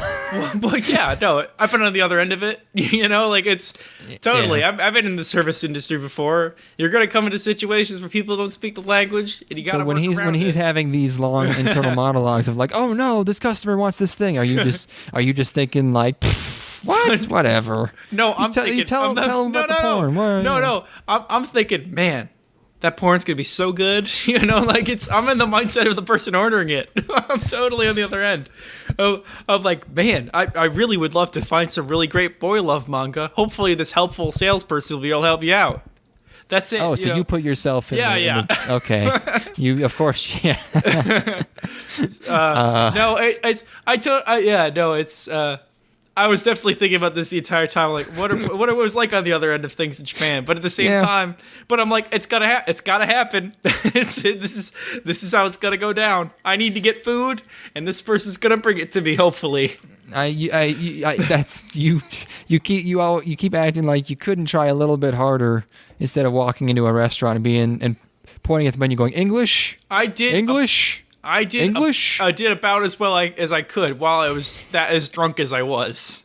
You were not always drunk, unless you were sneaking tasties behind my back. I didn't have to sneak it. You just didn't pay attention. But yeah, no, I found this show to be really funny. I was totally into it. Like even though it's just like, hey, it's porn again. Hey, there's another gaijin. It's pretty funny because he wants to please. He's really, really flustered. Like he's really just like, oh no. I like it when he becomes like one of his facial expressions is like he becomes an old skeleton who is scared. Like he turns old. Yeah, it's pretty entertaining. It's good. Like the gags are quick, short. They move through them. The highlight of the episode for me was when there was a gaggle of yaoi lovers who were like he was extra on edge at that point because there's a group of them who are accosting him and he's like trying to like find the thing that would cater to their needs. So like he initially shows them like a kitty boy, like they're cat boys, and they were not impressed by that. But the second he breaks out the muscle boys, they were totally into it. He's like muscle and muscle, and they were very into it.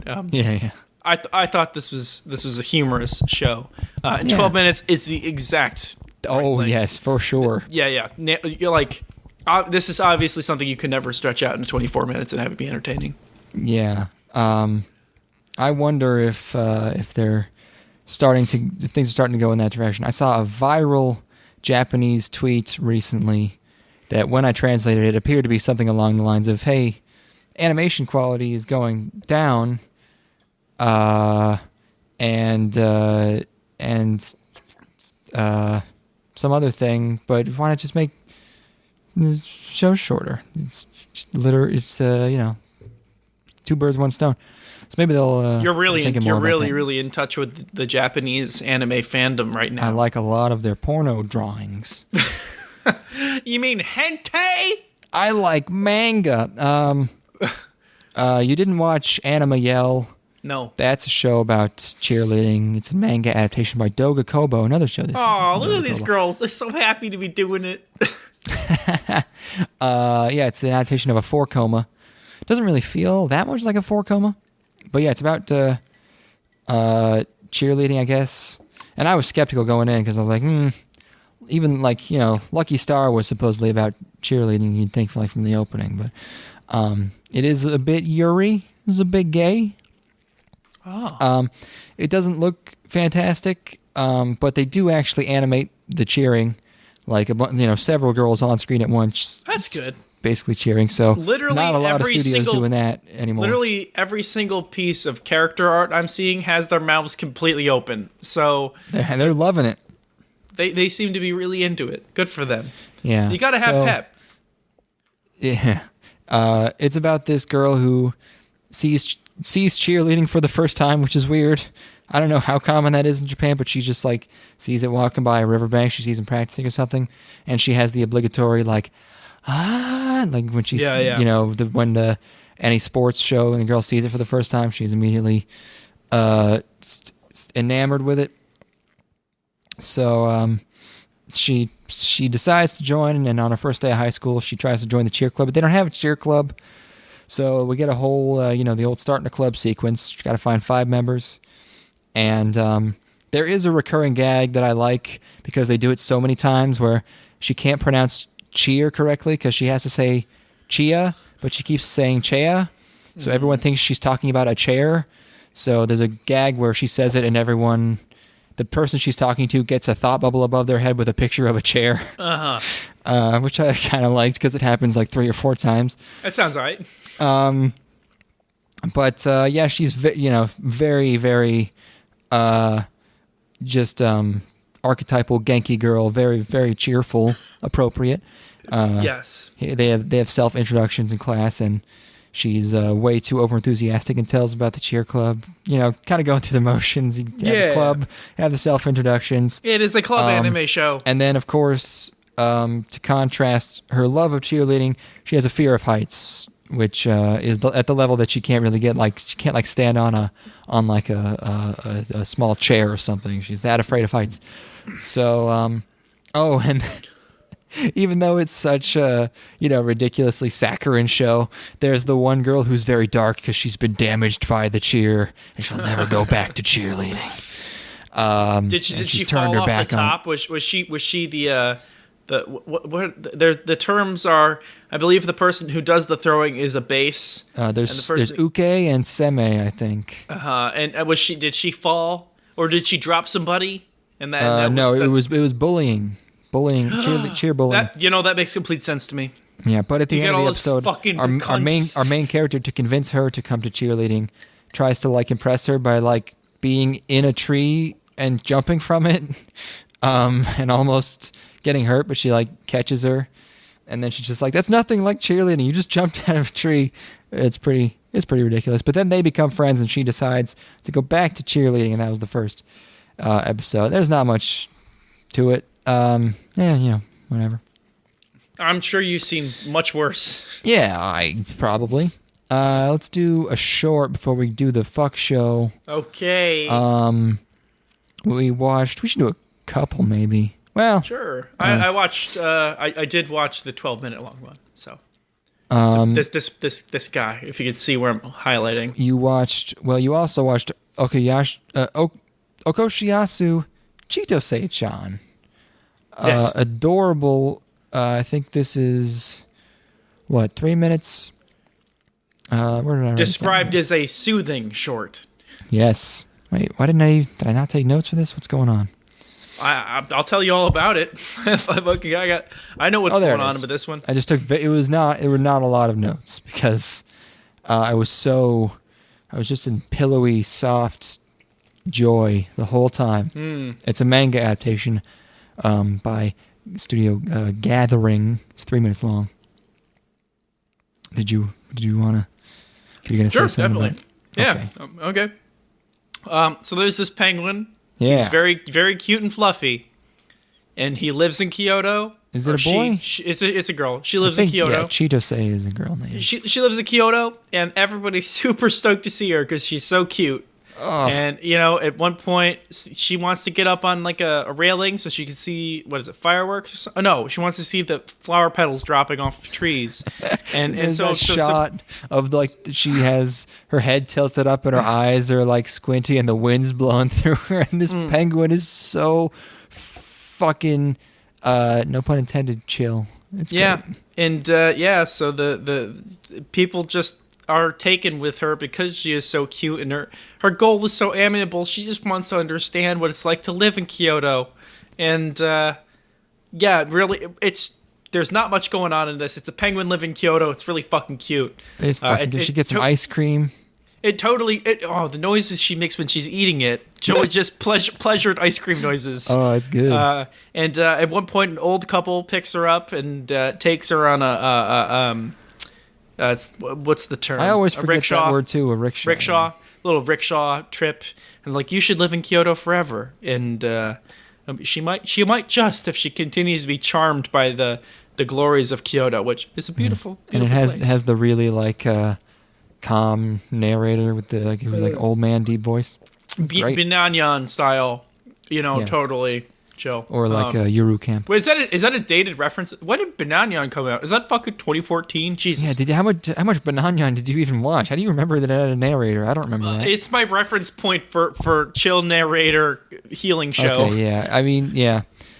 Shorts and specifically Arctic animals just go together for some reason. Yes, they Polar do. Bear Cafe, which I haven't seen, but it seems right. I think this might be based on. Have you seen that clip of that? There's that famous YouTube video of the penguin in Japan named Lala. Oh, for sure. And she goes to the store and gets some fish. The neighbor sprays water on her. She got the backpack. That's good. She wasn't in Kyoto. Or he, whatever it was. Lala. Yes. Let's do another short, because that one was real short. All right, you take this one. We also watched Sono Toki Kanojo wa, which is like then she was. It's an anthology of girls. Original show by Master Lights. It's about women. It's also 3 minutes. And I was watching this. I was like, "Ooh, is this like some ASMR?" Because this her voice is right up in there, and I was also liking it. And it's like almost like just a slideshow. It's like a picture drama. It's very sketchy images that are they're still flames, but they're flickering a bit. You know, they're like it's a few different images, but it's still not animated really per se. But I tell you, this first episode here is just about a girl. She's just sitting in class, and she's looking at this boy. She wants to know what he's looking at. So after class, she sits in his seat, and then he catches her sitting in his seat, and she's embarrassed. And then he offers to walk her home, and it's just cute and it's good. It's not animated, but it looks kind of nice. And her voice is she's narrating. Her voice is right up there. Okay, I'm not exaggerating. I'm glad you appreciated the show. Yeah. Didn't do much for me personally, but I mean, it's the enjoyment you got. It seems like you said it was good, so that's cool. I was like, what, what, and why, and who's gonna watch all this? Nobody's gonna finish this fucker. I'm probably not even gonna watch that. This bitch ain't gonna get fucking more. Like, you're gonna get to if you're a diehard fan of the show, you get to episode 6 and you're like, I'm tapping out. There's not enough going on here. I mean, I respect. I commend it. There's definitely almost nothing to it. But the experience of watching it is not negative. No, definitely not. I don't have a negative opinion of it. I just I respect the artistry. There's definitely a tone they're going for. Good for them. They got the show. No, thank you. Yeah. Yeah. That's good. We're an hour and a half in. We got to keep going. Damn right.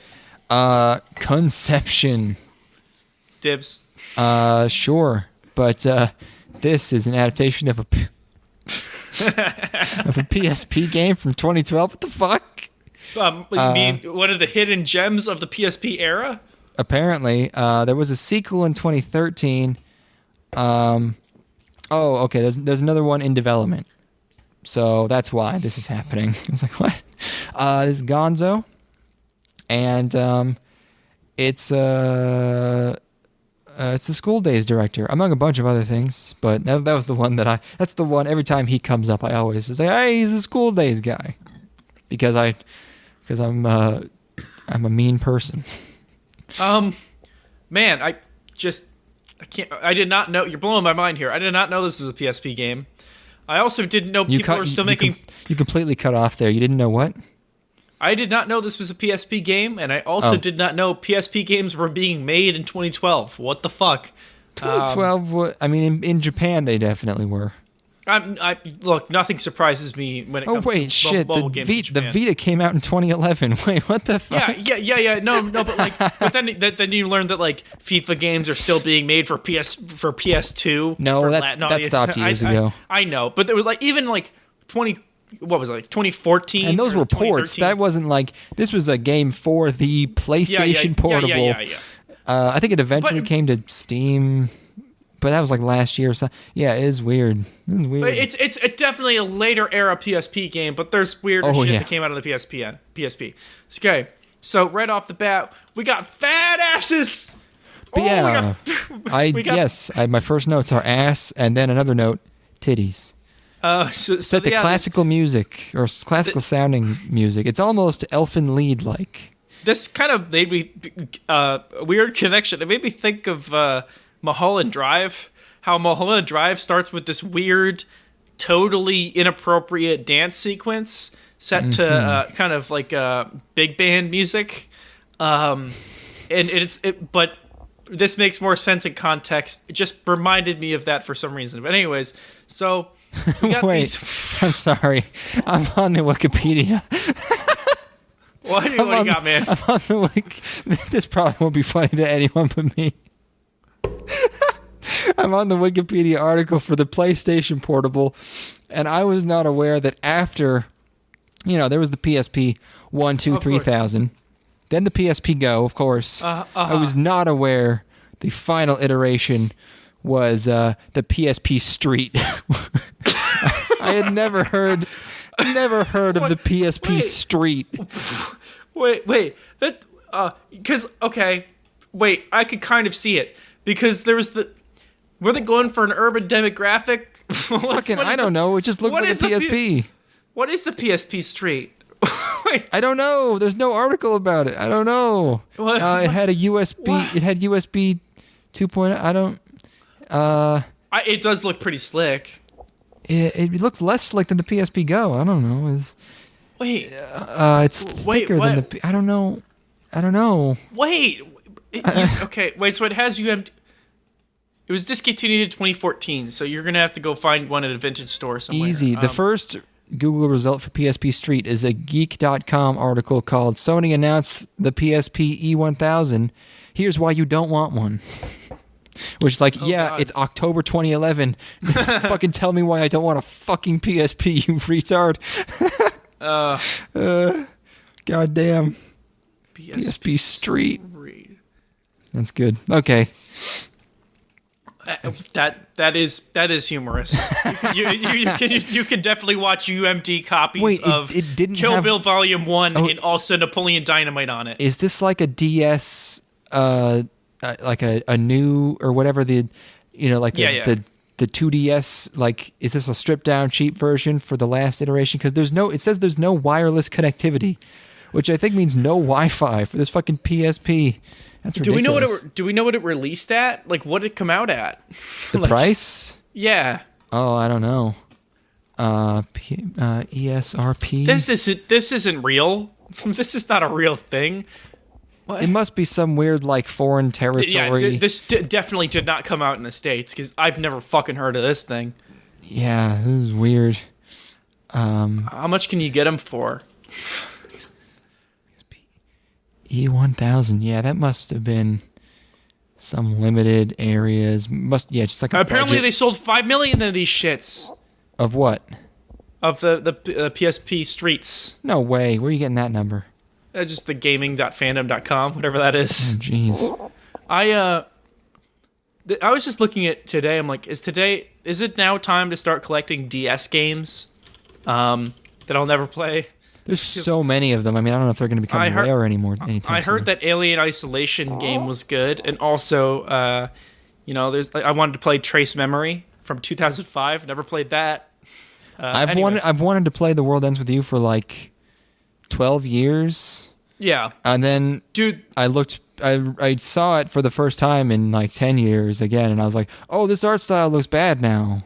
Or it looks very 2000s. Really heavy outlines on everything. When I first saw it, I was not desensitized to anime at all. And when you first see anime, when you're an innocent little tyke, you're like, whoa, it activates something in you.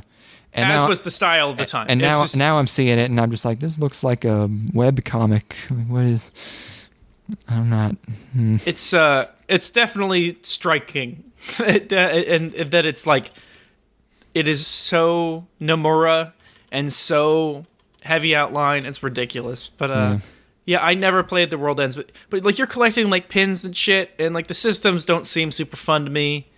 As far as The World Ends With You. You can get a Sony PSP E1000 Street, 16 gigabytes internal memory, hacked modded retro homebrew emulation for $160. How much? $160. Oh, it's too much still. It's too much still. No Wi-Fi. I mean, it is homebrew, so that's just like, hey, you can play all the games. This is all the PSP games. Yeah, but then I gotta buy a memory stick. You got 16 gigs built in. You just swap them out. You pick 3 games you like, and you play them. Okay, God of War, the God of War PSP, the first one, and the second one. Fucking Patapon 1, 2, and 3. Let's go. Yeah, all the pixel junk games. Oh, I love those Pixel Junk games. I owned a PSP and actively played Luminous. I know. Okay, here we go. Anyways, Conception. Conception. We got fat asses. It looks like they're made out of rock or metal or something. They're drawn weird. But that's actually what most people don't tell you about asses, is that they are made of metal. Oh, I've never actually seen a butt. There's a lot of ridges and it's just a lot of muscle. So we got these two characters. There's this lady and there's a guy. And the lady, it says that she's knocked up. And we're like, whoa, is it her cousin's baby? Because I think they're cousins or something. Wait, why do you think that? She's staying at her relative's house. He is staying at his relative's house, and they have a daughter. And this is the daughter. What? Oh, geez, I didn't get that at all. It's in the show. Okay. If you go back and watch it, it's there. It's actually, yeah, okay. If you paid attention, Dick. Okay. So this is the point where I called. I don't know anything about the show, and they're on this rooftop. And she's talking about how she's knocked up, and I'm like, this is going to be an isekai. It will be. It will be an isekai. And when it happened, I was not phased. And then I had to look back and I'm like, wait a minute, did I call this? Wait a minute. So I had to skip back and be like, holy shit, I called this and just worked it into my reality. I didn't there was no moment where the thought it didn't hit me at all that it happened because I was so ready for it. And then I was unfazed. But this is an isekai show, I guess. And anyways, so they get teleported into this other world, surprisingly. And she's apparently he's not the father because they're in this catacomb thing or this labyrinth, as we learn later. And she's like, you're not the father, and actually there is no father because it's a miracle baby, like Anakin from Star Wars. Yeah, that was the first example that I thought of. And so she starts glowing at shit, and a fucking demon appears from inside her, and then a sword appears out of nowhere. Protagonist kills the demon. Anyways, I was gonna ask. I don't know if I wasn't paying attention, but I was like, hey, where'd he get that sword from? Because it just appears. I just kind of looked up, and then he had a sword, and I was like, wait, did I forget when he got the sword, or was I not looking? It manifests itself. Okay. Anyways, so we go outside of this labyrinth, and our mascot character shows up, and then this eccentric guy shows up, and I'm like, oh wow, this is literally an isekai. We're not going to pop into this world and go back. We are here now. Oh yes. This is where we are. And I look at the timeline, I'm like, 10 more minutes of this? What the fuck? Oh, this feels fucking beyond rushed. Like, they get just sucked into this isekai, and within one scene, they're meeting the king who's telling them to save the world. Like, they just cut to the meeting of the king, no fanfare.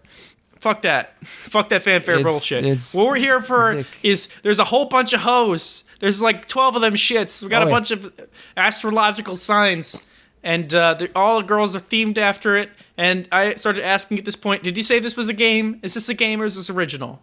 This is a game. We were just talking about the PSP for 20 minutes because it's a game. Okay, right. I'm a little bit drunk. Okay, so this is a game. Probably a game was my next note. Okay, so it turns out our girl is actually not knocked up, and she was only in this world because. But she should be. But we got a bone for practice. Your Honor, I did not knock that woman up. But let me tell you, I should have. Okay. So our protagonist should have put some right in her. He needs to have sex with his cousin. They gotta have sexual relations. I don't think she's his cousin. Okay. Anyways, so just want her to be his cousin. Basically there's an ultimatum. If she don't get knocked up by this guy, she can't get back home. Which is usually how my sexual encounters go as well. I throw down the ultimatum. You don't get to go home unless I knock you up. I mean, you kind of imply it to avoid legal issues, you know. So this is a Christian podcast, so I won't go into details, but things get a little bit spicy. This is a lie. This is a bald-faced lie in my notes because my notes continue from here. So homie has trouble getting her shirt off because he's got handcuffs on or something. But like getting a shirt off's the easiest thing ever. This is not a sex thing. You could have had him undoing her bra. He's stalling, man. He doesn't have a stiffy yet. Anyways, so my notes stop being related to the show from here. I doubt that he's gonna get her knocked up for the first time. Like knocked up the first time they have sex. Also, she's a virgin. Like, no way that he's gonna get her knocked up the first try, which is what they're trying to do. I guess it's magic sex. This has been an official PSA from this podcast. We are registered doctors, and everyone. That's not a lot of people know that about the human anatomy, but the official rule designated by nature is that everybody gets one. First time, freebies. Nothing bad can happen. Syphilis, no. Prolapse, no. First time, you're good. No. Jam it in. Jam it in. Yeah. Anyways, so my last note is got a boner, show successful, and that's really. I'm gonna have sex. What it comes down to is that it worked. They threw enough titties and ass at me to where I got hard. So this show won. You did it, Conception. It's really like the show's just showing you like, here's all the girls he's gonna fuck. Just please. Yeah. Like, there's they lay it all out. There's a little brown one. There's everything. Yeah. There's like, which flavor you want, famo? Because he's got to hang out until that girl rolls up. We got him. Buy the Blu-rays. Yeah. I see myself watching about 3 to 4 minutes of every episode of this show. So, and I guess they just fuck. They don't take very long to explain. Like, yeah, you have to fuck to save the world, and you gotta fuck all of these. 90% of every one of these episodes is gonna be bullshit before he fucks, but that's okay because you don't have to watch it. I am currently looking at 2 pictures of Brendan Fraser because from the last conversation we had, they're just in our chat still, and he's staring into my soul. He's got an intense stare. This show's extremely rushed. There's one scene where he wakes up in bondage, and there's a shot where his bulge takes up like a third of the screen, which is pretty funny. But he's talking to this lady who's tied him up. And he's talking to her like he knows her, even about like how he wants to go home and stuff, even though it's only been like 15 seconds, and he should be asking like, hey, why have you tied me up here? It's just really bizarre. And that's not what it's about? I guess it's supposed to be about the banging. Other things I learned, I really like the word canoodling, which I don't know if I've ever heard that. Maybe I have, but I really just started thinking about the word canoodling, and I like it. The characters don't really have any personality. There's really no characterization. Like the first scene, she's very, very emotional. It's just the first scene is just them on a rooftop, no introduction, and she's very emotionlessly describing all the banging they did to get her pregnant, and it turns out she's joking, but I could hardly tell because of how non-personality she is, and he is.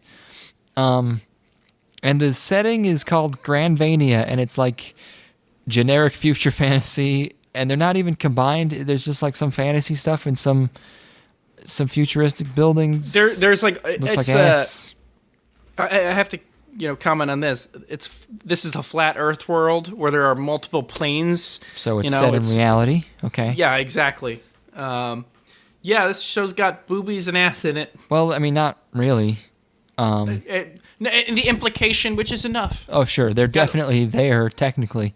The only moment of characterization for the main character is when he tells the mascot character, the Tanuki, that he's going to jerk off to it, which is pretty funny. I don't know why he did it. Look, the protagonist he knows the score. He's getting it quips. And he's just like, okay, we gotta do this. Yeah, this is the reality we're in. He's not now. all the way into cool protagonist territory, but they tell him he has to fuck, and even though he is a bit of a reluctant baby about it, he's like, yeah, okay. Fine. That's. So it's sure, there's I gotta fucking pee again. God damn it! Another one. Oh, another one. Hey. All right. Well, we're not almost done, so yeah, I guess you better go. Oh. Okay. Haha, these mini episodes that we're recording here. Hey, mini recaps. These ain't mini no more. I don't call them that. I ain't typing that. I don't know what you're talking about. All right. God, this is going to be so fucking long. You could have easily watched half of Gone with the Wind by this point. I guess that's true. You could say that about any 2-hour chunk of your life, though. Our next... I did not have you watch Ore ga Suki no nano wa Imouto, dakedo Imouto janai, which means my beloved sister is not my sister. I don't know. The English translation is my sister, my writer. I would like to have sex with my sister, but this time it's chill. No, it's the other way around this time. She wants to fuck him, okay? Get it right. I was looking up shows that we were going to watch, and I came across this one, and I was like, oh, and then I watched the trailer preview, whatever, and I was like, and the most confusing part was that it had several 100,000 views, and the YouTube likes bar was about 98% positive. Uh-huh. And there were no subs, so I couldn't understand what they were saying. But I was like, is there a huge twist I'm missing here? The main question I had going into this was, is this real? Is this really happening? Is this real? Are we really doing it again? Because it's we need a term for this, because it happens a lot in anime, especially when something is so cliched that even making fun of it or spoofing it becomes also cliched. Uh-huh. Where it's like, how can you even do this again? How can you do it again? It's a light novel being adapted by Nas. We already did Nas jokes already, so fuck it, whatever. It's so it starts out, our boy's having a dream where he's playing Sister Princess, which is a real game. Sister Princess is a dating sim from like the 2000s. I was gonna say, because I think it's trying to fake you out, because I was thinking like, wow, these character designs look really 2008. It was actually impressive, but he was just playing Sister Princess in his brain. And then the actual character designs are not as impressive. And he has this sister who's the perfect student. She's perfect at great grades, great athlete. Of course, yeah. She nags him, tells him to take care of himself, eat right, do his homework, do his chores, etc. And he, of course, he's an aspiring light novel writer. But he keeps getting his stuff rejected. And there's one scene where he sees everyone at school gathering around this very, very popular girl walking into the school, and a guy tries to talk to her and gets brushed off very quickly. So that's established as a really popular girl at school, and he works in this store with, I think it's another bookstore or some nerd store, with his friend who's a girl who looks very young but is 20-something, and she encourages him to write lewd imaginings of his sister in his light novels to bring his material up and improve it, and he is not into that idea. I will say the one thing about this show that differentiates it from other shows that are exactly like it is that it has ass and nipples, and he's talking to this girl in this store, and it just cuts to it seems like a pretty normal show, and then it just cuts to her entire ass is out, like it's a porno. Like the skirt is not, it's not like the skirt's even like riding up, it's just so short that you see I'm not exaggerating, literally the entire ass. And it's like, All right. wait, what's Okay. happening? And then she bends over and you see both the nips. It's like, you're in public. But it's not a porn. It's very strange. And in my version, the nipples were censored. But the show was so boring. I was like, fuck it. I'm grabbing the uncensored version. I got up from my couch and went and downloaded the uncensored because there's nothing else worthwhile going on in it. And you know what? Worth it. So then there were nipples and I liked it more. So, There you go. the latest contest he entered for his light novels, he got beaten, or he didn't even make it into the next round or whatever. The winner was someone he had never heard of who wrote a story about a girl who loves her big brother way too much. What? And then in an extremely evocative scene of like 3 other shows I've seen, the sister comes into his room to tell him something very important and sits on his bed and confesses to him that she is actually the winner of the writing contest. Whoa, what a twist, though. And she is the one who wrote the story about the girl who loves her brother so much that she can't stand it. And he is like, why would you write that story? And she doesn't say anything. And he's like, I do not understand. And that's the end of that. And because her parents would be mad for her to have written these stories, she would like him to be her stand-in and to go to all of the in-person events and meetups and meet the editor and do all of the real life stuff and take credit so that she does not get any flack for it. And they have this fucking 10-minute conversation where he remains oblivious to the fact that she wants to fug her brother. Wow, that was a hell of a noise. So he agrees. I don't know why he agrees to do that. He gets nothing in return. Yeah, he's the one catching all the flack. No idea. Like, they have the same parents. No, their parents would be mad. They know about his. He's trying. I guess because her grades are good, or because she's a girl and it's lewd material. She's younger. I don't know why, but her parents would be mad about her doing it, but not him. Whatever. Okay. But then there's a scene where he goes to this party. He meets the editor.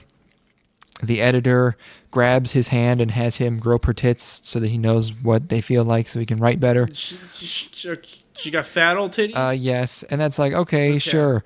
Then the next girl he meets immediately, her name, she's also a writer, her name is Ahegao Double Piece, and she also has him grope her. So they do it again. Okay. I'm really looking for something I would dislike in this show. He's generic flustered man, and yeah, this is like 60% Eromanga Sensei and 40% Aremo, but with nipples, and it kind of looks like shit. Also, by their powers combined. Also, at the end, it's revealed, hey, the popular girl I mentioned, can you fucking believe she's also a light novel author? No way. Everyone would be so blowing my mind. Yeah, I can't believe they did it again. It was really the YouTube like bar that threw me off, because Japan knows. They must know by now. I guess, like it. What? Oh my God! They're related. They want to fuck. What? There is something. There, one angle I can see is like, you know how I said, even spoofing it, even spoofing it is cliche, but they're playing it completely straight with no twists or turns. So that's like almost a new paradigm beyond. Wow. The old other two, I don't know, man. I don't know. It's one of these. That's, yeah. Whew. Can we talk about something else? Yeah, I want to talk about, let's see, how many, we got 3 regulars, and we got 2 of them. 1, 2, 3, 4 shorts, so we'll do a short, how about? Sure. Except it'll be a short that I watched, so it'll just be me talking for a little while again. But yeah, Himote House. I watched it. I watched this. Oh, cool. All right, you did say you okay. the English translation is a share house of super psychic girls. And I forgot about the psychic part, and I was just watching it, and that comes up in like the last 30 seconds. It seems like the writers also forgot about the psychic part. Yeah, that's not a huge element. It's an original show by Studio Bouncy. It's 12 minutes long. And it is CG of very low quality show. Could have done 3 minutes animated, guys. Not a whole lot of animation going on in this show. Our main character is a Genki girl, and she's moving into this, dorm house, and her friend's introducing her. She meets a weird mystic, another girl. It's the style is of manzai comedy, very fast paced, rebuttals to ridiculous statements, explaining why they are ridiculous. There's a rich girl. Some of the flashbacks are drawn like static drawings. And then after they all meet, they talk about laundry for a while. They all drop trow and compare panties. And then at the very last second, they all reveal that they all have superpowers. As does our main character, who finds out that she can multiply herself. And then we get a very, very somber piano outro, which is very sad for some reason. And then after the credits, there's an ad-libbed skit by the actresses. So that's I guess we'll get one of those every episode. What did you think of Himote House? What is there to think, man? It's like I didn't have you watch this, but you watched it, or maybe. Oh yeah, I guess I watched. I said if you want to watch it, I guess, because it is pretty ridiculous how they really just they really just spring. Hey, they're all superhumans. Right at the end there. It passed quickly enough. Yeah. I like the part where they all get their panties out and compare panties for a prolonged period of time. Yeah, and they don't show them; they're just showing their faces as they talk about leave the it panties. to the imagination. Yeah. Which it reminded me of the not intentionally showing each other our underwear, but what in our younger days when we were hooligans, we would just all get really drunk and take our pants off. I mean, that was almost out of necessity. That was not like, oh, we're so drunk. Take our pants. Yeah, it's like it's fucking like hot. We're all really drunk and it's really fucking hot in here because it's like July and you have this AC unit that sometimes kind of gets unsealed and doesn't work perfectly. So we just gotta fucking take our pants off. It's whatever. Yep. It's all dudes. Actually, sometimes there were ladies in there. We would just take our pants off, but who cares? I'll wear boxers. It's fine. Yeah, it would have been really embarrassing if one of us went commando and then took their pants off.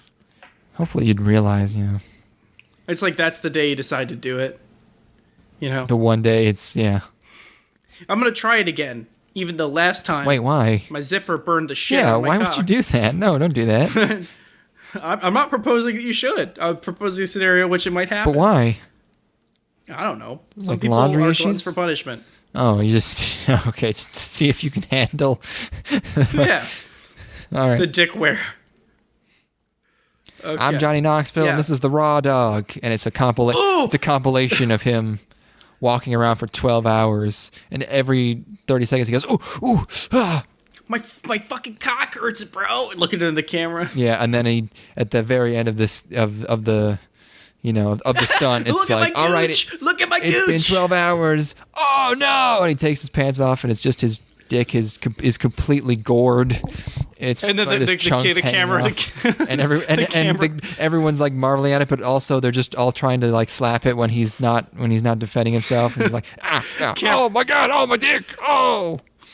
And then somebody shaves his pubes, and then the camera pans over to Steve-O as he tries not to throw up. Yeah. It's Himote House. Okay. After the sister show, this one we both watched. It's called Beelzebub-jou no Okinimesu Mama. Yep. Okinimesu Mama. A manga adaptation by Leiden Films. I was not expecting to have you watch this one, but I'm watching it. I'm like, oh yeah, you gotta see this because this is nice. There's so much cotton candy. Everything is so fluffy. It takes place in hell, but it's a shoujo boarding school. It gives me Inuboku SS vibes, where it's really going all out and being as obnoxiously fluffy and comfy and nice as possible. If you wanted to summarize it, you could, because I've been talking for a while. But if you don't, that's fine too. My summary is going to be very brief because my notes aren't super Mine dense. is also pretty brief. So okay. That's fine. So we're in hell. As you've described it, it's a shoujo high school. Or not high school. Shoujo world, basically. Everything's really, very, very light colors, not a lot of contrast, Yeah. And then we've got our main character, who is the assistant to Beelzebub. And Beelzebub, contrary to what you might think, is actually a big titty girl who is very... Wait, are they big? They're pretty big tits, man. Okay. And I mean, not for anime, but I see what you're coming. I see what you're saying. Yeah, and she's a bit ditzy. She likes fluffy things. She likes to stop and play with fluffy things. She likes to sleep a lot. Yeah. Sleeps naked. That's crazy. Yeah, just a really layabout, relaxed girl. Oh, they are pretty big. Okay, I forgot. And she's really cutesy, and our character really looked up to her because in the big battle with Heaven, she was one of the main components. She was the right hand man to Satan, and he's her assistant. He has to get her out of bed and shit and make sure that she goes to work. But when she gets to work, she's all business, man. She's really concerned about the goings on in hell, which is kind of seems like a city.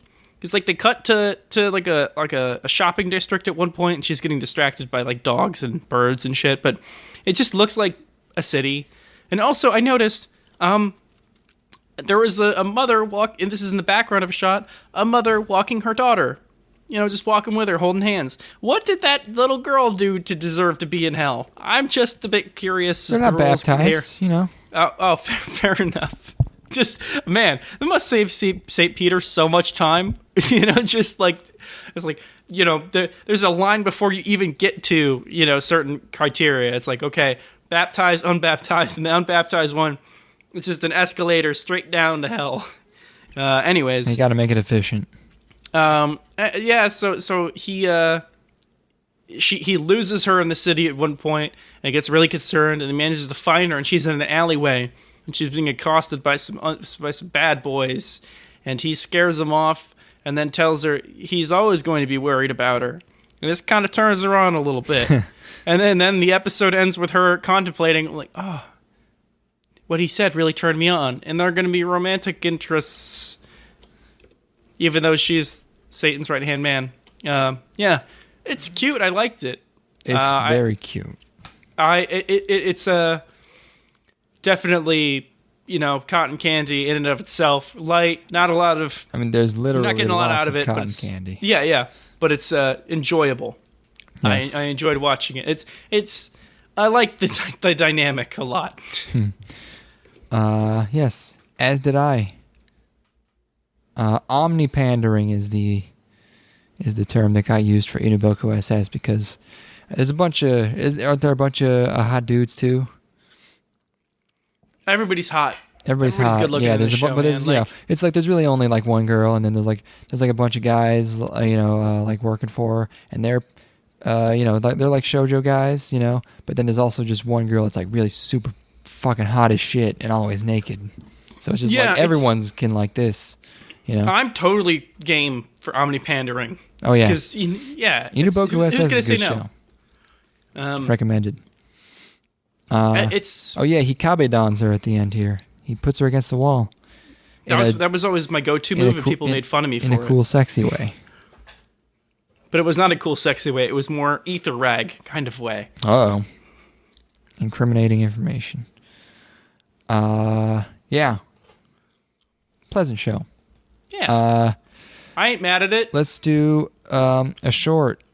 Did you watch Otona no Bouguya-san? I did. Oh, okay. You didn't have to. But, boy, did I not. Well, because you put the note in the wrong place, man. I know, yeah, I fucked up. It's all right. It's short. It was 4 minutes. It's a manga by Imagica Imageworks. Little too many images, guys. Hey man, do you remember the SNES? Boy, do I remember the Super Nintendo. And let me tell you about all of the hidden gem shoot 'em up games you could buy for the Super Nintendo Entertainment System. Yeah, like what? Number 1, Parodius. Okay. That's it. Cool. Nice, yeah. Love pierogius. You gotta boil you gotta make the potato, you gotta mash the potatoes, you gotta boil them, you gotta, wait till they float to the top. You gotta get the seasoning right. It's fucking tough, man. It's not easy. I'm looking at the last show that this company made, and it's called Spirit of Wonder, China-san. Chan-pen-shu. China-san.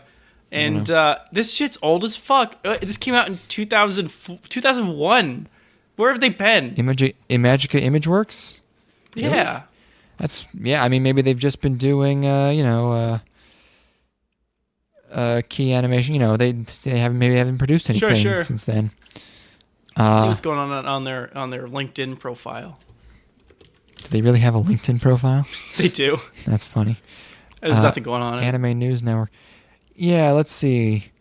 Yeah, they do a lot of second key animation. I'm sure. Or actually, there's not a lot of stuff here. It's like there's probably only 16. Pokemon the movie, MMO Junkie, Time Driver, Working, Yu-Gi-Oh, The Eight Apocrypha, Atom, Asterisk War, Genocidal Organ. Yeah. Yeah, there's not a lot of stuff here. Weird. Yeah, it's he's in a fantasy video game, and there's a misunderstanding where he walks into a shop, and it doesn't make any sense because a guy has his face in a lady's crotch, but yes, and it's supposed to add to the misunderstanding that they're saying sex things, but they're saying vaginal sex things. It's PIV talk for sure. Yeah, specifically insertion talk. So it doesn't make any sense. It's just it would be a good bit, like if it was played as a joke, like if you were like, I don't know how you would do it, but if it was a bit where they're clearly in the wrong position, but the things they're saying don't match the, I don't know. I'm with you. I'm not going to judge you for that little excursion there. It's not, it's nothing. This is nothing. I don't know. I would agree. Cunnilingus is pretty cool. I agree. Yeah. You gotta find that clit, but once you do, you're on that bitch all night, boy. Fuck. Yeah, that bitch all boy. Fuck.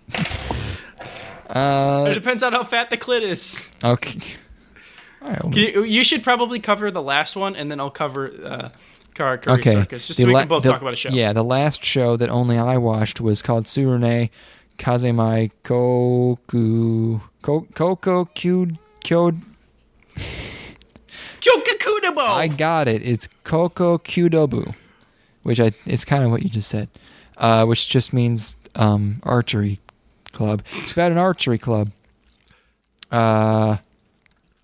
It's a light novel adaptation with boys, and it's being adapted by Kyoto Animation. Wait, what? What? Kiwani. I didn't know this before I watched it. Why is no one talking about this? Well, I guess I know why, because it's like, okay. Because it's not like free. They don't got all their shit off. They got a lot of shit on. No, I mean, in the archery, they have like it like only covers like one shoulder, and you can kind of see their whole abdomen. Or not all of them, but there's one, there's at least one scene where a guy has that. I don't know. But it starts out with this pretentious ass monologue. There's like a flower growing, and of course. I know the type. Tsurune is the word for the sound that the bow makes. So yeah, they got that for a word. And it's guys joining archery club. It definitely looks like a Kyoani show. It's definitely them. It's like not their highest budgeted show. But it is basically, it's them, so it's still basically better than all other studios would look. They do it without even trying at this point, I'm sure. I mean, it still looks better than basically everything else. It's just so weird that this exists. Like, why didn't they just make more free? I don't know why it's the same demographic. I don't know why they did it again. But yeah, it's club recruitment time, and it's all these friends coming back to school, and they're regrouping. Just haven't seen each other in a while. It was kind of boring, so I just started thinking about how it's been 5 years exactly since Kyokai no Kanata, and it's still probably the best looking TV anime ever. I don't know if anything's topped it yet. That show looked goddamn amazing. It's a shame that it wasn't very good. I didn't finish it. Yeah, I did, and it looked goddamn amazing the whole way through. But there was completely unmemorable. I didn't finish Violet Evergarden. Maybe that looked even better. I couldn't say. Mob Psycho. There was a point where Kiyoani stuff, it didn't. K&K is the exact moment where I'm like, nothing really resonated. Tomoko Love Story, the film, resonated with me, but like, it's just their stuff is very beautiful. The movies are very good. Yeah, a lot of their shows don't quite get there. Phantom World was rough, but damn, they've made a lot of free at this point. I did not realize how much free there is. Free was quite successful. I mean, it's only like 3 seasons, right? That's not unheard of. They got a bunch of OVAs and stuff. Well, sure. I'm sure every season has an OVA. This fucking Phantom World was really bad, but then they did do Kobayashi's Maid Dragon, which was a better comedy. Anyways, I was just gonna say Mob Psycho 100 and Full Metal Alchemist, maybe Concrete Revolution, even in the runnings for best looking TV anime. I don't know. I just wrote that down because I thought it was more fun to take notes on than watching the show. And they also have Angsty Guy. I don't do archery anymore. Sure. They have him. He's there. Yes, boring. They're trying to convince the main character here who has a dead mom to join, but he doesn't want to. There's girls in the club. It's by don't tell me. Wait. Oh, you're so close. It's co-educate. Wait. It's a co-ed. It's co-ed. I think you can just say it's co-ed. I don't know. There you go. You did it. I thought there was some kind of. No, co-ed is the term you're looking for. Sure. So they, in order to demonstrate, the coach and everyone kind of pressures dead mom guy, who's supposed to be really good. I forget if he was in before and then quit when his mom died. That's probably what it was. He was very good, and they tell him, hey, shoot an arrow so he can show us how it's done. So he does, but he sucks now, and he misses twice. And one dude... I wrote down... God damn, I don't remember this at all. But I wrote down... This dude has an owl, but I spelled owl O-W-E-L. Yeah, no thank you. It's not. Oh, well. Well. It's not. I'm not interested in this. It's not badly made. It's not offensive, but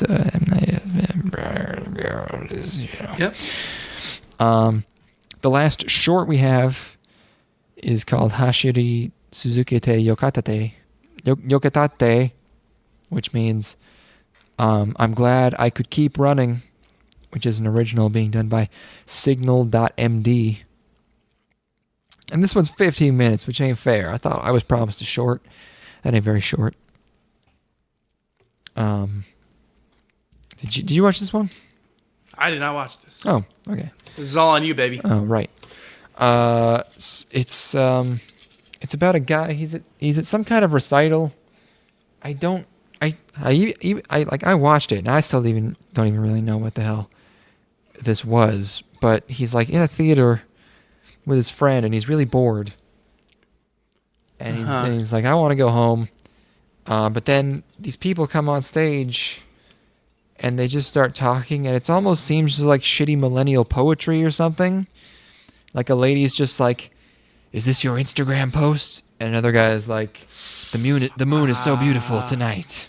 And suddenly our like really angsty, no fun, or like, you know, really bored, like this is dumb protagonist is suddenly just like enamored by this beautiful. He was like, I could see the characters sitting in front of my face, and I'm just like, what the fuck? What could have been happening before this in this? Because he's acting like, oh god, this is taking forever. So there must have been stuff before this part of the show, and I'm wondering what the hell he was watching that was even worse than that. But I don't know if that's what makes him decide, or if he's already decided that he wants to be a seiyuu. He's going to be a voice actor. So he's living in this. He moves into this apartment or dorm or something, and he finds a recording on a USB stick of a girl who's talking about having lived there for a year. I guess it was the last girl that lived there. She's talking about how she also wants to be a voice actress. And then it shows him going to these classes and practicing with his teacher and other students. And then he's walking through this hallway, and he sees this really, really cute girl who's practicing voice acting, and he realizes it's the girl from the tape, obviously. And then later he's at some club for seiyuu, and they like get on stage and act to practice or something while everyone... It looks like a comedy club, but you're voice acting. I don't fucking know.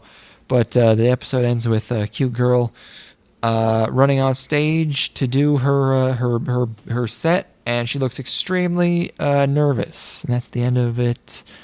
This is only interesting for the way he was so into that just weird spoken word. I don't even fucking know what he was watching at the beginning in some theater. It was just bizarre. I can't think of a bigger boner kill in the world than spoken word. Because it's like, okay, the music's... okay, let's say you're doing like spoken word in a music context. It's not going to be good. No. And let's say you're doing spoken word in a context of performing in front of a crowd. You know that shit's going to be boring as fuck. Well, that's... Spoken word is a genre that must be eliminated. I mean, what is... If you're doing spoken word in front of a crowd, isn't that just poetry? Aren't you just doing like slam poetry? Again, you're just reinforcing my point here. Well, I mean, I know. Oh, yes, it must be eliminated. It has to go. Except for the sequence in an extremely goofy movie where they go to a slam poetry hoedown at a coffee bar because it's great. Oh yeah, the dog. Oh yeah, it's the first one. The dog. The fucking stupid sexy dog is the poet lady. I believe she speaks in rhyme for a decent amount of the movie as well. Oh my god. It's just like Deadly Premonition. Look, I don't even know at this point if Extremely Goofy Movie is technically good, but I love watching it. Oh. How many times have you seen it at this point? Must be at least a dozen. Holy fuck, dude. What the hell? Collectively, look, my interest began in high school. And, there's a lot of people in the world who have a tangential interest that you can force to watch Extremely Goofy Movie. Just buy a dog and fuck it. Like, just admit it, man, It's not about the dogs. It's about the extreme.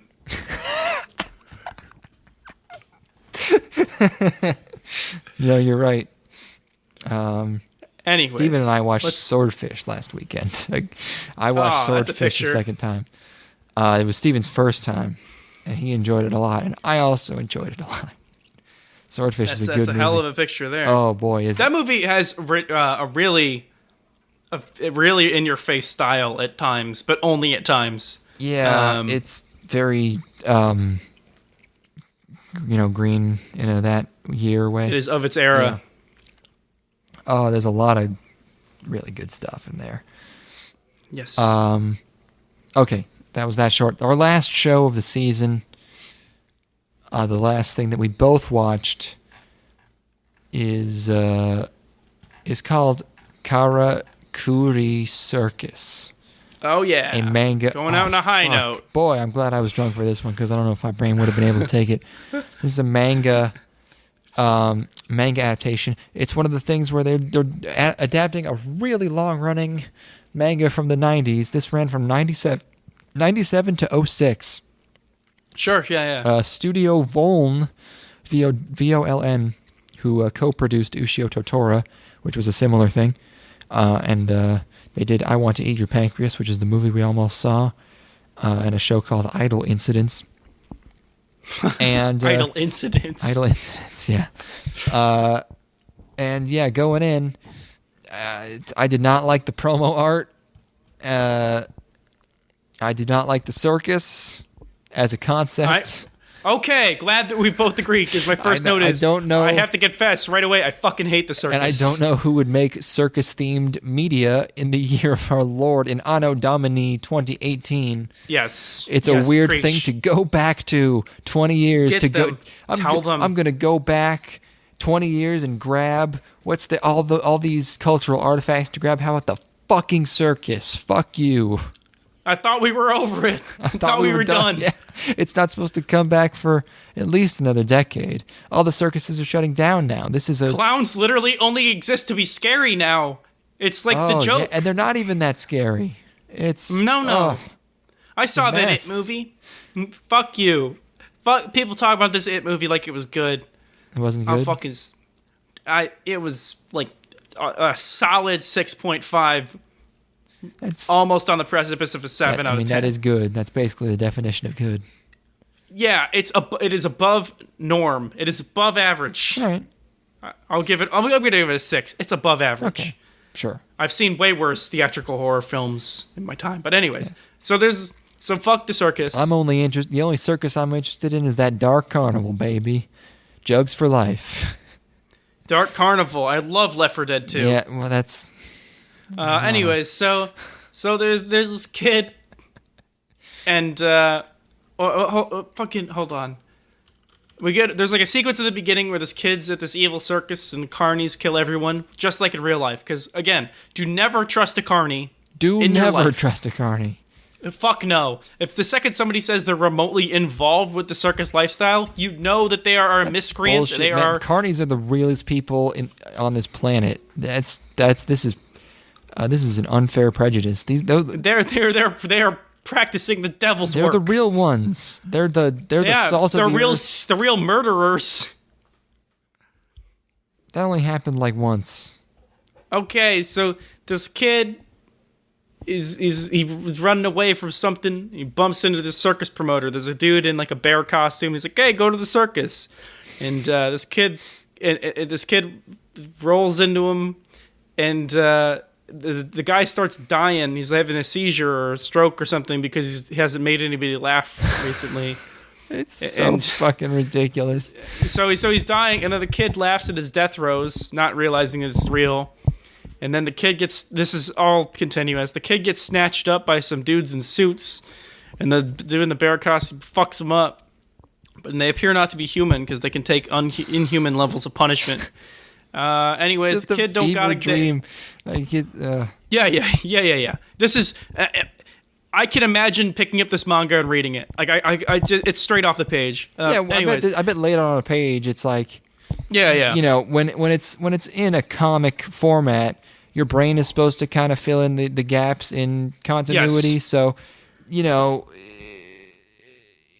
like it's supposed to feel. You know, it would seem a little rushed on a page, but that's how you're supposed to read it. It's supposed to be like that. It's entirily in the mind. This when seems like presented, they kind of adapted it a little straight, and it's like being slapped in the face with a big meaty clown penis. So the kid don't got a dad because his dad died apparently in a car accident. And there was something ominously stuck underneath his tire, which looks oddly similar to one of the people that's chasing him now. Creepy dude in suit. Anyways, his grandpa was into creepy-ass puppets, and he's like, okay, if your dad ever dies for whatever reason, take this suitcase and go to the circus, I guess, and ask for some hoe. If someone ever tells me, like, hey, if someone you know ever dies in mysterious circumstances, here's what you should do. I'm just saying bye right there because move. You're going to Hawaii or not Hawaii? Wait, you're going to Barbados? What's a place you can go off the grid now?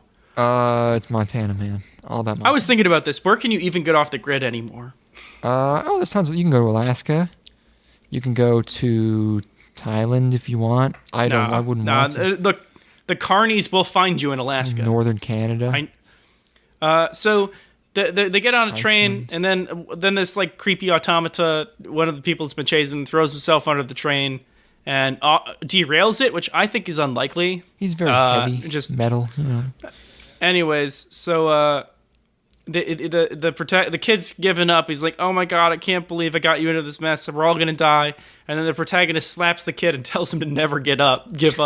And then Never get bodies, bitch. but just bodies this fucking this automata guy, this puppet, as we learn later. So, anyways, the train conveniently crashes right into the circus. This is I felt insane for real. I felt it. I've never felt more insane. Okay, I'm glad you're with me here, but because I couldn't imagine somebody writing this and then it going through the process of actually getting made. But here we are. Oh, yeah, this is like we're not even 10 minutes in. Yeah. So the train crashes into the circus, and then the dude calls, or the kid calls out the name that he was given, and then this girl appears from a high wire, and then my next note is, okay, this is a puppet fighting show, and it is. So the box got a puppet inside it, and then the girl fucks up the bad guy with a puppet. And then the promoter and puppet girl square up, but then the kid jumps into the mix and gets smacked. And that's my last note. I think they take the kid to a doctor or something, and then the promoter, which is the only name I have for him, decides that he's going to protect this kid's smile. Yeah, the kid is out cold for a decent chunk of this episode. He's sustaining some brain damage for sure. But yeah, I think there's like a small plot that happened that's resolved pretty quick of this skin tight polka dot suit lady and the clown. They're mad at each other and then they reconcile to help the kid. And then at the end, this ridiculous clown monster appears outside of the hospital. There's some stuff I wanted to make note of before we wrap up. The flashback to his grandpa. He's showing him a room full of fucking creepy dolls, and he's like, yeah, our whole bloodline is really into these things. Not good. That's bad news. Our entire bloodline is horribly schizophrenic. It's just like... I would be better with schizophrenic. The dolls thing is the worst. What do you mean? What do you mean the entire bloodline? You're telling me that every man since you can remember has been fixated on puppets? Why can't we just have testicular cancer or something? Why we got dolls? Fucking male pattern baldness. Anything. Like, just end this bloodline. Cataracts? End it. Oh my god, can you believe that shit? I would cry. I'd cry, and I wouldn't know what to do, and I would just curl up in a ball. Son, one day you will like these. You will love these things. They will all be yours. I don't fuck with anybody that likes puppets. I don't fuck with anybody who is about a puppet. There's something's fundamentally wrong with you as a person if you like puppets. What about Jeff Dunham? No, God no. What about like Sesame Street? What about the Muppets? Frank Oz was up to some freaky ass shit. Yeah, you're right. What else was I gonna say? I was drunk, but it was of my opinion at the time that the polka dot bitch was fine as hell. Can you confirm? Stacked. All right, great. There's a whole scene. I felt like a crazy person. There's a whole scene of this clown trying to make victims of a train crash laugh, and they're all like injured and crying and lying on the ground, and he's trying to make them laugh. Well, like the girl's literally got a broken leg, just everyone's sobbing. Yeah, look. If this is the show that made you think you were going crazy, I got to go back because I'm pretty sure. I'm trying to remember one. Oh, Irozuku, whatever, the PA Works show. Yeah. No. Never mind. SSSS Gridman. Watching that, I thought I was going insane. Really? Because of There's something about the way that show was paced that really fucked with my head. Okay. And in a not good way. Not in a good way. All right. I guess I wasn't ready for that much direction, and then also I'd been going at like a steady pace of like, just didn't really have to think much. Too much cinematic timing. Yeah, I'm like, wow, this guy's getting sucked into a computer, I guess. Anyways. Yeah, and it's crazy. It looks ridiculous. All the characters really do look like 1997 characters. This lady just wears this skin-tight ladybug suit everywhere she goes. It's crazy town, boy. And that's the end of our 2 hour and 40 minute. What the fuck? Me. This is easily the longest thing we've ever recorded. We might have had like a 2:45, so it depends on how long this outro lasts. Who knows if we'll do it. Holy I'm not going to shit. try for it, but if it happens, it happens. I asked if you wanted to do 2 short final episodes or 1 long one. And I was getting fine. out of my car today. I was fine. I was getting out of my car today after going to the one. liquor store to buy booze Yeah. for this episode. And I was like, maybe I should just have him split it up because I still had like 3 episodes to go. And I'm like, no, I can do it. And now here we are. There's a lot of shows. And it's 1 a.m, my time. Mm-hmm. Yeah. You got a gig? Got any gigs tomorrow? You shooting No any gigs hot tomorrow, shit? unfortunately. Okay, well, that's good. Nope. I was up until fucking God knows when last night watching this goddamn baseball game. Oh right, yeah. I was contemplating. Hopefully, I get this out while baseball is still anywhere near relevant. But I was thinking last night, like maybe I should watch the World Series. Red Sox were in it. I'm from Boston, and I just completely forgot about it. And I woke up, and I was like scrolling through my Twitter feed from last night, and I see someone go. It's the fucking bottom of the 18th. God damn it. It's like, fuck, oh my God. Jesus. Dude. I get back from my gig. It's 1 a.m. And I'm like, oh, sweet. And like, oh, baseball's still on? Fucking top of the 14th. What is this? and then I'm like, well, little did you know. Go for much longer. Dude, I shit you not. Top of the 18th is when the game ended. Bottom of the 17th is like, this is it. This is my last half inning. I can't do any more than this. The second I turned off my phone, the Dodgers won. I couldn't believe that shit. Oh, shit. That's good. So, yes, this is very topical and relevant. Hopefully you can get this out in time for nobody that cares about. Wait, what happened to today's game? It doesn't say on the Google. The Sox won. Oh, okay. Yeah, they pulled it out. They were down by 4 runs, and then actually, craziness ensues. Fucking President Donald Trump tweeted about it and criticized the management of the LA Dodgers, which everybody else was doing as well. Criticized them for what? The LA Dodgers because they pulled a pitcher who was doing relatively well, put in a reliever who was not performing well at all. And there's a tweet about it. We live in this. I am also weirdly a Red Sox fan. You know all the presidents thinking it. You are? I'm a Red Sox fan as well, and so it's been really weirdly relevant in my life, and I've been paying more attention to it. And it also just happens to be a crazy, very weird World Series. The entire second half of that sentence completely cut out. Fucking. It's on the recording. Don't worry about it. Okay, cool. Wait, was that it? Did they win? There's one more. There's one more game. Oh, that's not 4? Played. 1, 2, 3. Oh, okay. Gotcha. All right. Done. And that's your baseball check-in. That was your 2 hour and 45 minute baseball check-in. Can we change our tag on iTunes? Well, currently our primary category is, I think, film and television, and our secondary category is religion and spirituality, Judaism. Okay. So there is a tertiary category, but I don't know how many services even use that. Well, let's just throw sports in there for good measure. Yeah, why not? Why not put some sports? There's a real vacuum in the sports podcast category that needs to be filled. Yeah, you know what? I was thinking we could do like a wrestling podcast because like there's no one talking in a podcast about like wrestling. I think that would be cool. I cannot believe the resurgence that wrestling has had in the internet age. Yeah, it's boy, I really hate having to see it. I really hate that San Francisco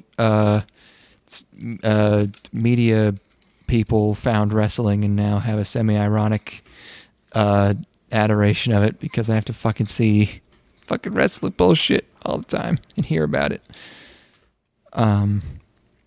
I really liked Botchamania, which is just a compilation of things that go wrong in wrestling. I mean, I've never seen a second of actual wrestling content, but I've watched a lot of Botchamania. Yeah, I was gonna say, like, hey, all the things that go wrong in wrestling, why not just watch, Monday Night Raw? Just fucking got them. Take that. Got their ass. Take that, Boom. Roman Reigns. You have leukemia. Fuck you. Whoa. Owned, bitch. That's what you get for wrestling. They're really all very nice looking forward to the people, XFL. it seems like. Well, except God for damn it, yes. Oh, XFL is going to be good content there. I really hope it's 2020. 2020. They're trying to pull that shit. No way. No way do they get that shit done by 2020. Hell yeah, motherfucker. They're going to start training next year, get the hype up, know. But this football's going to suck. I can tell you for a fact the football's It's going to be amazing. I don't know, who cares if it sucks. It's going to be awesome. He Hate Me's going to come back. Oh, I hope. He Hate Me comes back. I would the fucking decrepit, pull him out of a nursing home. He Hate Me. Oh, we'll put him on the sideline. Make him a coach. Oh, Make me. Oh, give him a team. He still Hate Me. Is the jersey. Hire us right now. We'll write the XFL for you, Vince. We know you're gonna fix that shit. No. It should be real football, but the player rivalries and antics should be written, and there should be coach monologues and speeches. It'll be great. Yes. It's got to be good. I would watch that. Replace the national anthem with "Let's Get It Started" by the Black Eyed Peas, and yeah, absolutely. What? Let's see. What else? What other gold could we spin here? I don't know. Look. My only idea was He Still Hate Me, and that's all. That's all we need. Okay. Okay. That's fine. We got 2 years. Okay. Hit us up, Vince. It's very obvious we have a lot of time on our hands. I'm really excited I get the opportunity to start a Vince McMahon dynasty from the beginning. I don't have to know all the storylines, all the characters, anything. I get to watch from the first one. It would be like being on the ground floor of Marvel. Oh yeah, because it's not like they restart that shit every 3 months. That's what we do. I want the XFL Extreme. I want to immediately jump the shark. I want XXXFL. XXXXXFL. Perfect. And on that note, we will see you later. You're welcome for a alligators. Podcast. What? See you later, alligators. What? Go fuck yourself. What's the matter with you? Podcast listeners always like really long episodes for some reason. So there's almost 3 hours for you jerks. You could have watched Casino. Great. Or Great Scarface. Film. Is Scarface really that long? Oh, yeah.